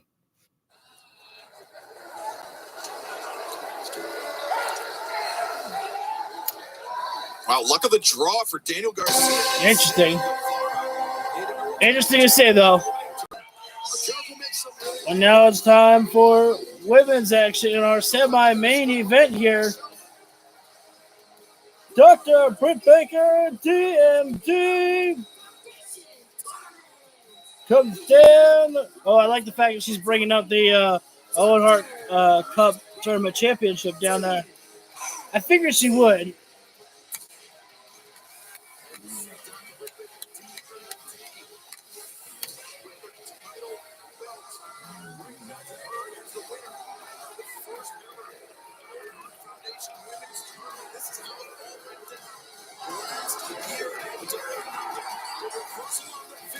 Presented the title and the trophy by Dr. Martha Hart, Adam Cole, Dr. Britt Baker, DMD.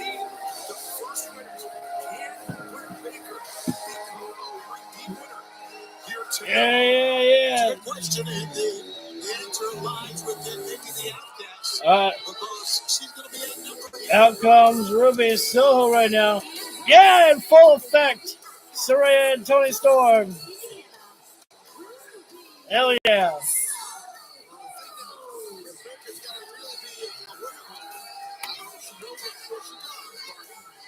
I'm hoping Ruby gets this one.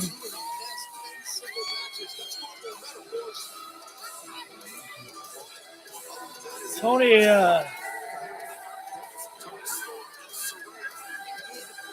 little bit distracted tonight. God damn. Who will win this one? I'm going to give my money on Ruby Soho. My heart and my bet goes to Ruby Soho. I think that some shenanigans will go down with the Outcasts at ringside, but I think that Ruby Soho takes this one here. But I think it's going to be a great matchup between Britt Baker and Ruby Soho here. And a headlock applied by Ruby Soho there. Dropping down Britt Baker to almost had her to a single knee. And now, nice takedown there. And looking for a crossface was Britt Baker there. And Ruby Soho doing the smart thing. Reassessing the situation, going to the outside there. Wait a minute, whoa. I thought Britt was about to take a dive to the outside. I was like, I don't think I've seen Britt actually take a dive before. Comes back in as Ruby Soho right now and restart the matchup now. And now waistlock control by Ruby Soho here. Right now, just a grappling arts contest here between both women here. Ruby with an arm drag there. Oh, wait a second. Britt Baker immediately actually rolls over. And now an arm lock applied here on Ruby Soho. Ruby, I hate to say it, getting out-wrestled right now by Dr. Britt Baker, DMD. She is having everything going her way right now here. Once again, Ruby trying to pull at the hair, trying to do whatever she can to make an escape here from this hold by Britt Baker. Thrown right into the ropes there, and Britt Baker with a shoulder tackle there, just dropping down Ruby Soho and making this look effortless right now is Britt Baker here. And it might be just me, but I think Britt Baker's actually wearing a pink and black attire here for Canada. Sling blade there already by Britt Baker there. And now into a single leg. Oh, that one was kind of a little bit clunky right there, but that's all right. I was looking for a single arm back body drop there, and now this time Britt Baker not waiting around. Always like Ruby pulls the legs there, now trying to drag Dr. Britt Baker to the outside here. This is where things are going to get very aggressive. Always like trophy in sight there, but the Outcast right now just circling her like a pack of wild lions there. It's like a herd right now here, and always like Britt Baker took her eyes off Ruby so too long there, and Ruby captured her with an STO right there and slamming her down on the mat to the outside there. And we're going to picture-in-picture break here. Yeah, one thing that's very weird here is that we're on TBS here. Again, it's like I've said, on TBS, they keep it in picture-in-picture, and they don't go to a full break like they do sometimes on TNT. So it's kind of nice to do that, so we can just talk about the matches in the commercial break. But that was a nasty fall there that Britt Baker took on the outside there. Her head slamming against the mat there with the whiplash effect as well too there. Oh, wait a second. And now every single chance, you always got to be careful with the Outcast here. Saraya right there choking out Britt Baker there on the middle rope there. Anytime that the referee has his back turned there, the Outcast will take advantage of the situation. And that's why Britt Baker, she should probably start trying to make more friends in the back there. The only friend that she ever really had was Jamie Hayter and Rebel, but we haven't seen Rebel as of late, and Jamie Hayter, unfortunately, still out with injury there.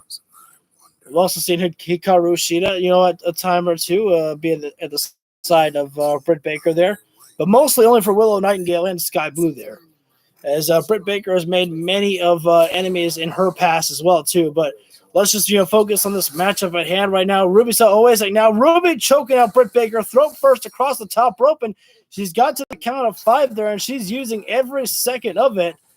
You might not like it, but it's a wise strategy there from Ruby. So try to take out the breathing there for Dr. Britt Baker, as Britt Baker having a hard time catching her breath right now as her strikes are not landing as effectively as they were at the beginning. Oh, wait a second. Now Ruby, I think she might have been raking at the eyes there and a hair pull. Ruby just using everything to her advantage right now in this matchup. A cover, getting a count of 2 right there.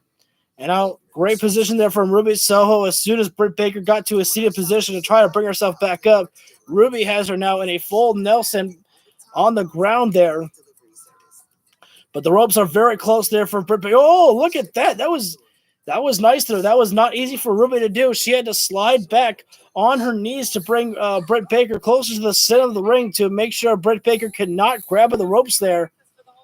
I can imagine that thankfully that's where knee pads come into play, so you don't get any mat burn from the mat itself there. Britt Baker, she's back to a vertical base right now and fights out of it with a couple elbow shots that are right to the face of Ruby Soho. Oh, that one was a knife-edge chop there, but I think that was across the side of the neck there. And now Ruby fires back with a forearm, looking for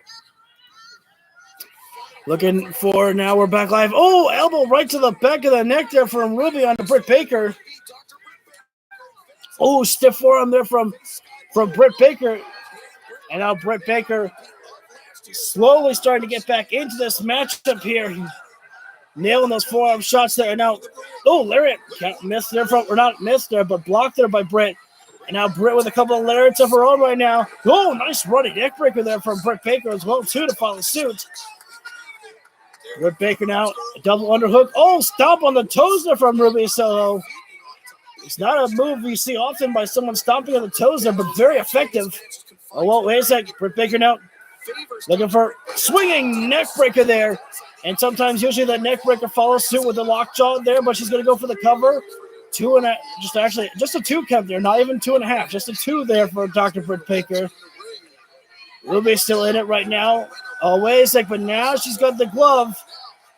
Going to start setting it up for perhaps the lockjaw any given moment right now. Although the glove, it's a little bit, the sweat might be playing a factor to not allow Britt Baker to get that on us quickly enough. Now she's got a double on hook. Wait a sec. Oh, no, wait. No future kick, but Britt Baker caught it. Super kick. And now Britt looking for curb stomp. Oh, but Ruby, she's battled Britt Baker enough to know some of her movesets. Britt's got to be a little bit more of a surprise right now. Oh, wait a minute now. Again, behind the referee's back there, the referee was busy checking on Ruby Solo for a moment there. And Toni Storm grabbed the leg there. The backdrop suplex there. Ruby. Oh, Britt. She got the shoulder up there, but not a lot of power off that shoulder there. Now a rare sight here. Also, Ruby mocking Britt Baker there. Rare sight to see. Ruby So is about to go to the top. Gonna go for that diving senton bomb that she has used before. Oh, wait, no. Diving foot stomps. Never mind. Catch me by surprise. Mix it up and super kick again by Britt Baker. Rolls it through. Britt Baker in for the roll-up. Wait, no, she's not. Trying to roll it up. Wait, no. Into a backslide pin there. Nice control there from Britt Baker. Wait, now she has an arm lock applied. Gotta go for the lockjaw. There it is. Can she get the hand in? She's trying to get the hand in. The mouth right there. But Ruby is fighting out. She's got to. Oh, wait a sec. Saraya right now. Distracting once again from the referee there. And wait a sec. Oh, no. Toni Storm's got the title in hand and off the skull. No future kick. There's no way Britt's getting out of that. That's done. Justice. No! What? Britt kicks out. Man, I was about to say Justice has been served. As remember, it was Britt Baker who was one of the main reasons why Toni Storm lost the title in the first place. Wait a second now. Oh no, wait. Britt Baker is still out of it. She can't really feel it now. Looking for the lockjaw is Ruby So. She's trying to get the lockjaw in on Dr. Britt Baker for Britt to tap onto her own move. Ruby So. Oh, wait. Oh, biting at the hit. Oh, a crossface applied. Crossface applied by Ruby So, but she does not have a great leverage there. Does Ruby? If anything, Britt Baker's got a better leverage right now, making her foot throws. Oh, wait a second. Pushes right through, off the bottom rope. Britt Baker trying once again for the lockjaw. Oh, they're trying to think, what do we do here? Referee in a good position. Wait a sec. Oh, that's why it's great to have friends right there. Toni Storm and Saraya pulling Ruby So to safety once again. And Britt Baker taking it upon herself, just laying out the outcast right now. Referee better pay close attention right now. Oh, no, another capture there by Toni. Referee is doing a terrible job here of keeping track of everything that's happening right now. Forearm there from Britt Baker. Into the control there from Ruby. Oh, Ruby gets launched. Double knees right into the middle rope. Well, wait a sec. Britt Baker right now. Oh, the O'Connor roll. Wait. And it is. Oh, and a 3-on-1 leverage there. Saraya was pulling at the hand, and Toni Storm pulling at the hand, and Ruby pulling at the hand. They all had each other's hands. So much leverage there, making it near impossible for Britt Baker to kick out of that one. What a great pinfall there. And my prediction came true. Britt Baker has been eliminated. Ruby So is moving on. That's tough for Britt Baker because he had the opportunity to counter like she did in the past.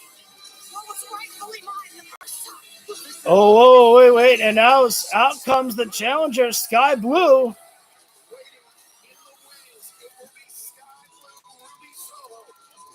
That is going to be next week on Dynamite. Ruby So and Sky Blue. Wait a second. Yeah, Sky Blue trying to get tough and step up. Our main event coming up next, but I believe we're going to go to a commercial break.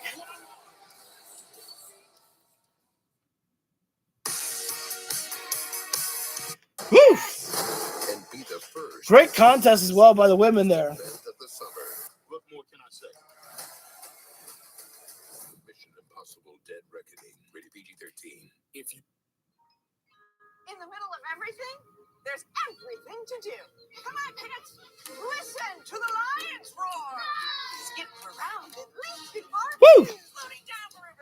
Great show, and there was no sign of the Elite. There's been no sign of the Elite tonight, but I imagine that they might be holding them off, to allow them to sell the injury that came of them last week, or they're going to just appear after the matchup with Wheeler Yuta. When Yuta loses his matchup to Kenny Omega, and then Will Ospreay comes out and attacks Kenny Omega again. I'm just kidding.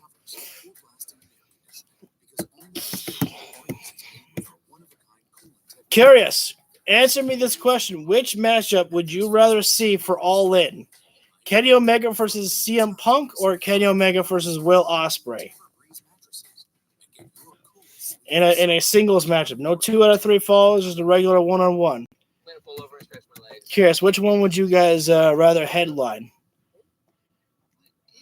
I feel like that Omega and Punk is definitely a big name, but at the same time, I think after all the times that we've seen Omega and Ospreay in the ring, I feel like the matchup would have just as much star power with it, with Omega and Ospreay, just as much as it would for Omega and Punk too.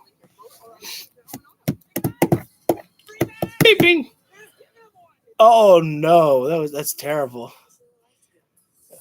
In the Progressive commercial, they were at like a park, and this one of the guys was like, they're giving away free bags, and it was those small black doggy bags.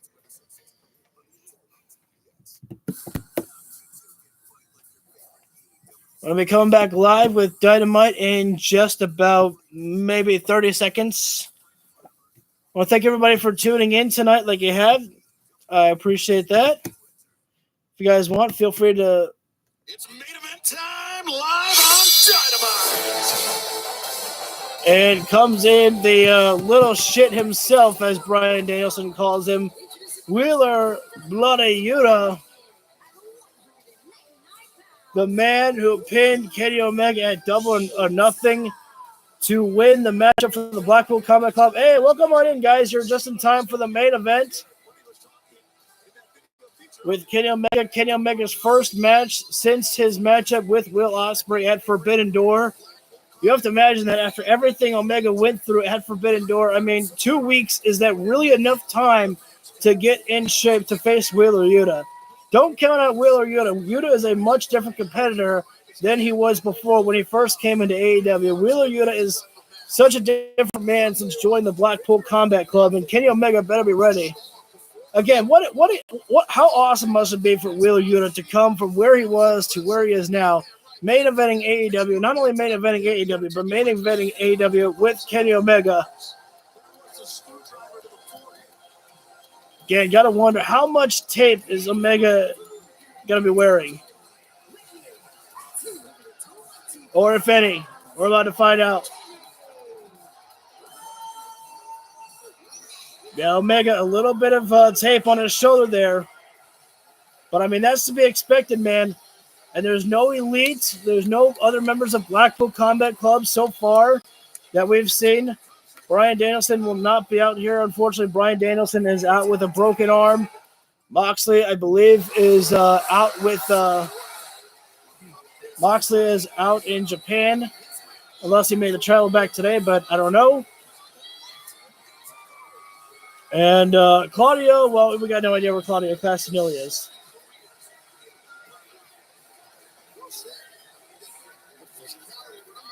Obviously, no signs of the Young Bucks after they were attacked last week. Oh, no, Darby Allin Kid did not get a handshake from Kenny Omega. That's right, Darby Allin Kid. You got Darby Allin, and you got an Orange Cassidy handshake, and you got, a necklace from Max Caster. I think you're golden, buddy. Don't worry, Kenny will probably will notice you after the show.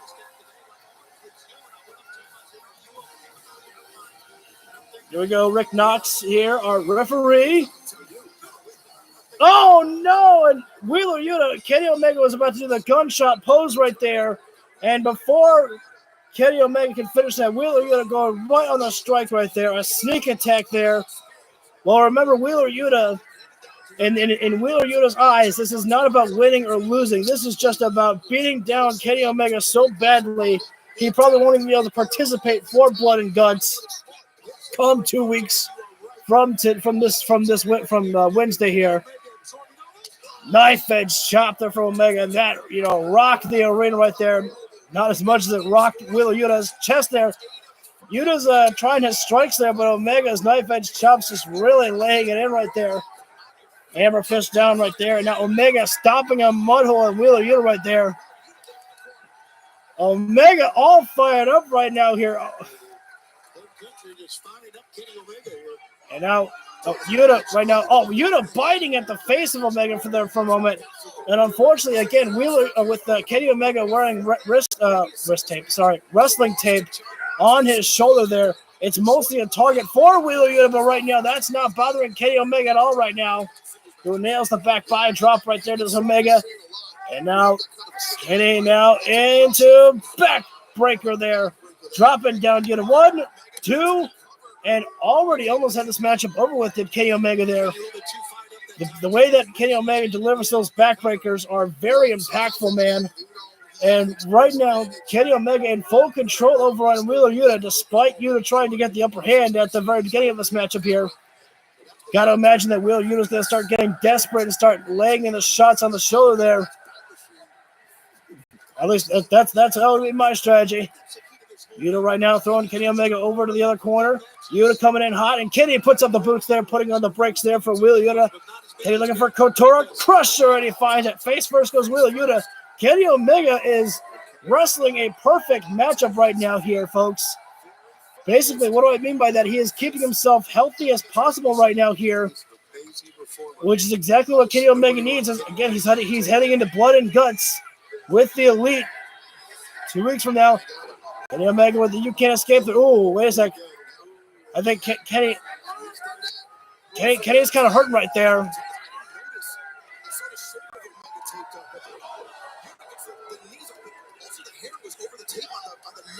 Oh, that's right. Excalibur, I'm sorry, I don't have the volume up enough there actually, but Excalibur was right, is that the shoulders taped up of Omega, but when Omega did, his forward roll for the You Can't Escape, that the back of his neck is also taped up there, so the whiplash effect, that delivered some impact there. Wheeler Yuta with a tope suicida, ooh, and that's not good right there. Kenny landing against the barricade, the back of his neck and his shoulder going right into there. Wow, you're getting a holy shit off a tope suicida there from Wheeler Yuta there. Actually, Yuta, it wasn't even like a tope suicida like he pushed into him. He used his shoulder there as well to attack into Omega. Oh, and Omega shoulder first into the barricade. And now Yuta utilizing the aggressive style of the Blackpool Combat Club, taking the fight to the outside of the floor here. And Kenny Omega is writhing in pain right now here. He is not feeling good right now at all as Kenny Omega. Yuta feeling so much in control, he went back in the ring to break the count as he just wants to not only, beat the hell out of Omega, he wants to, again, take him out from, wow. That one young fan really loving Kenny Omega. That's what I like. I like the young kids getting really invested into AEW. I love that. But Wheeler Yuta wants to beat Kenny Omega, perhaps inside the ring as well, too, to pin him for a second time. That's a hell of a record to have there if you're Wheeler Yuta, to be able to pin Kenny Omega not once, but do it twice. Could very well happen tonight here. Wheeler Yuta just staring down Kenny Omega, daring to. Oh, it's not only, Kenny with wrestling tape on his body there, but now after being slammed on the barricades, you're actually starting to see some marks on the back there of Omega. We're going to see Athena and Willow Nightingale this Saturday. I'm kind of running down the collision card as well, too. Ricky Starks and Powerhouse Hobbs, we're seeing that. CM Punk and Samoa Joe as well, which would be our main event for the semifinals for the Owen Hart Cup tournament. FTR and Bullet Club Gold as well for the tag team title eliminator or tag team title match. I can't really remember which one. Right now, Kenny trying to suplex Yuta to the outside of the floor there. Where's that Wheeler Yuta? Oh, no, elbow to the back of the neck right there. And Wheeler Yuta noticed that. He notices exactly where Kenny Omega is, holding onto his body and where he's hurting. Again, that's a target. Many times.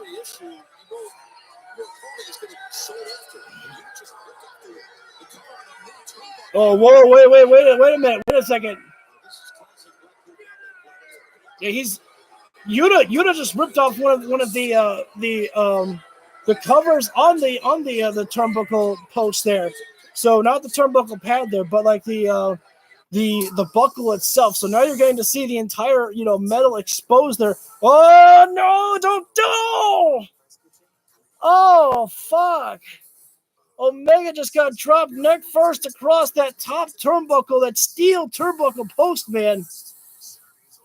Just hit your, don't, I was going to say hit yourself with something like that, but please don't. That stuff is going to hurt like hell there.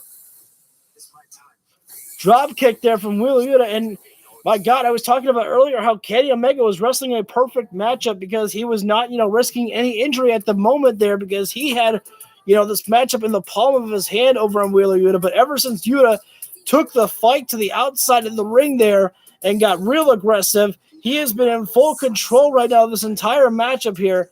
Kenny Omega has pretty much had zero offense over on Wheeler Yuta right now for the past few moments.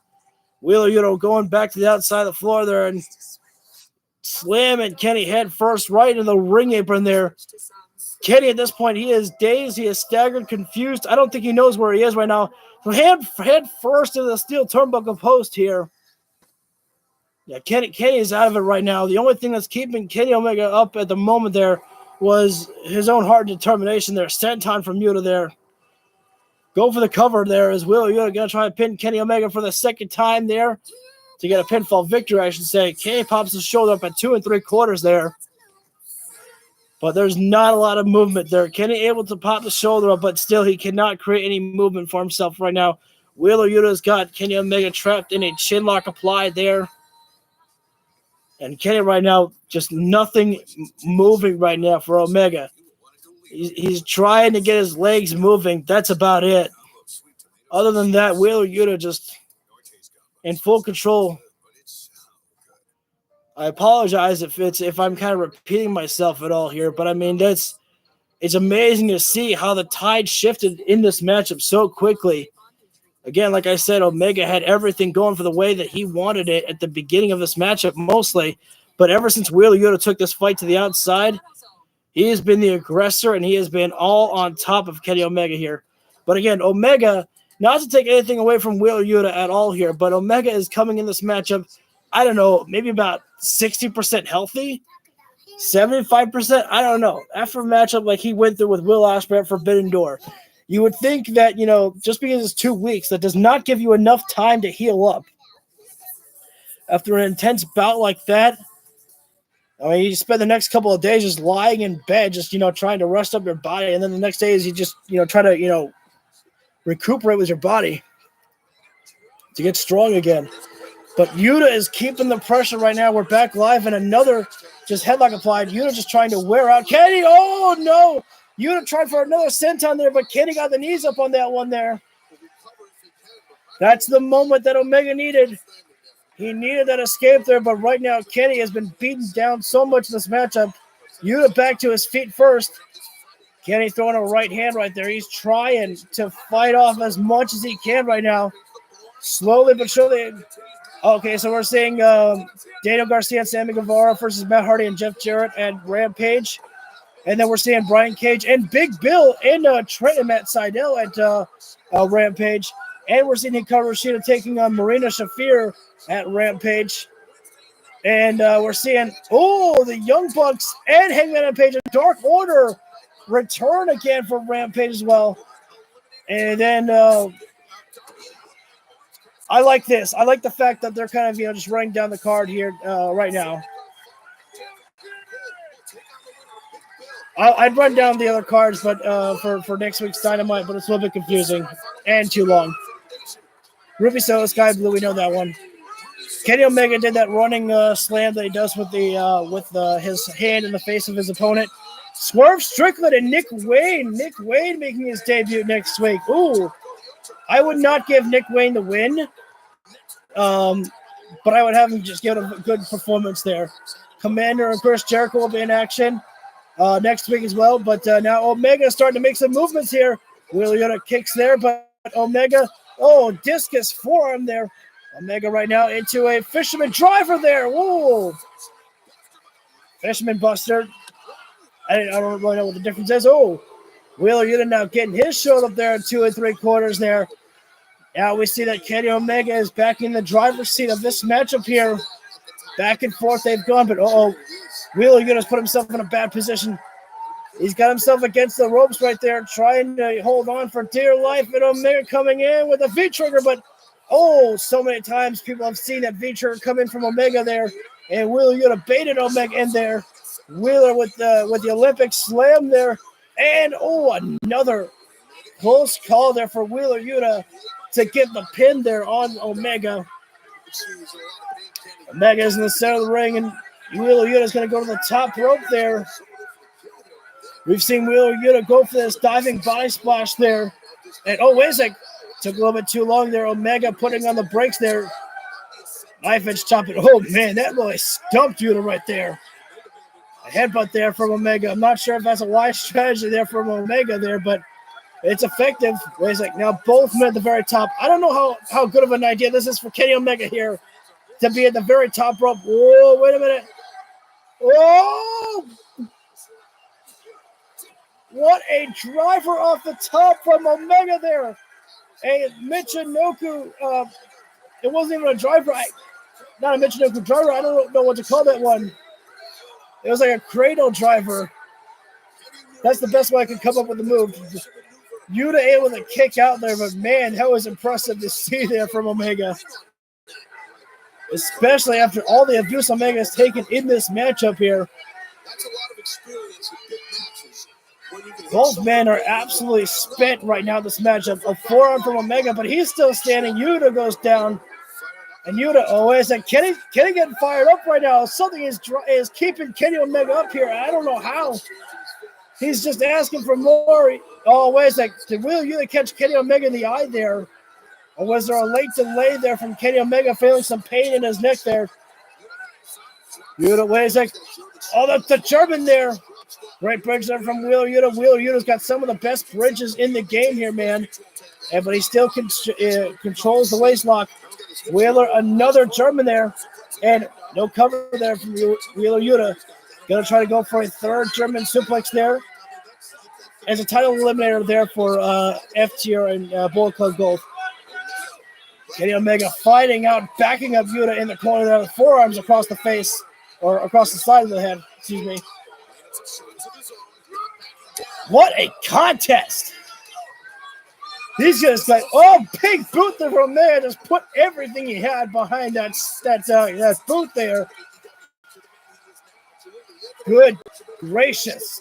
Omega, the running back. Oh, no, Yuta caught him. Looking for it. German, but no, Kenny fights out. Kenny throws Yuta in the corner. V-trigger on the back. And a Dragon Rush from Omega, a.k.a. the Dragon Suplex. Kenny just nails it with such force and such speed that I call it the Dragon Rush. Omega, another Dragon Rush there.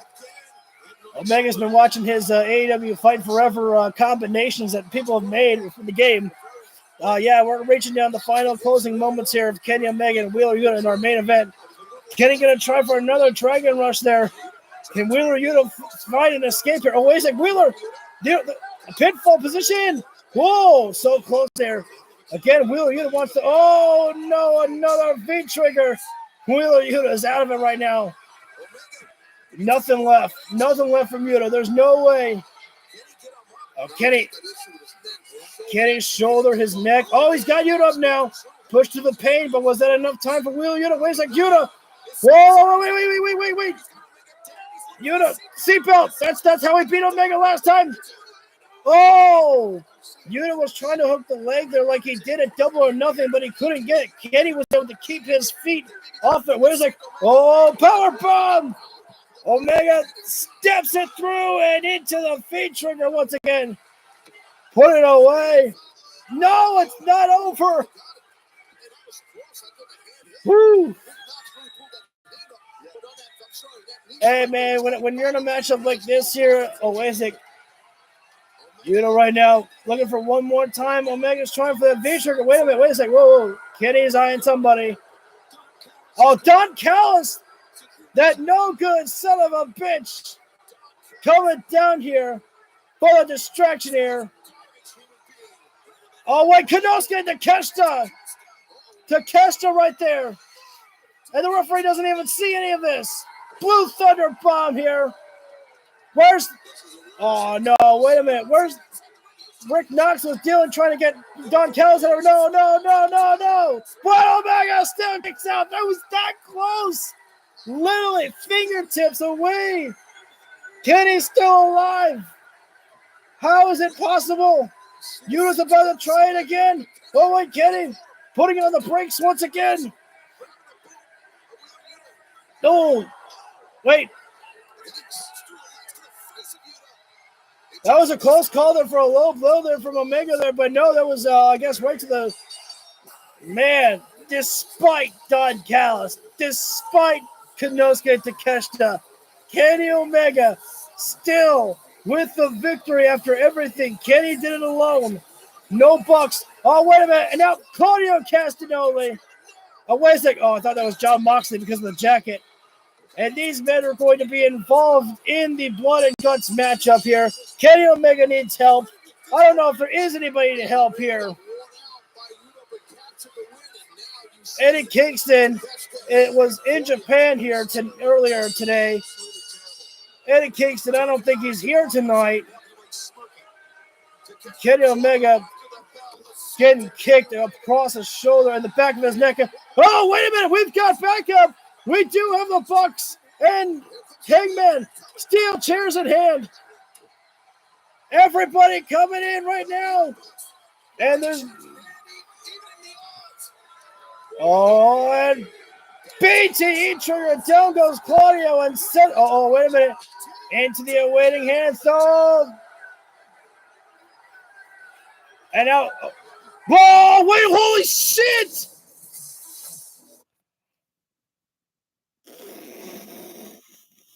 Oh my God. Yes, I know. Oh man. Oh, I can't blame TBS for it. I so want to blame them for it, but I cannot because they've been generous with us.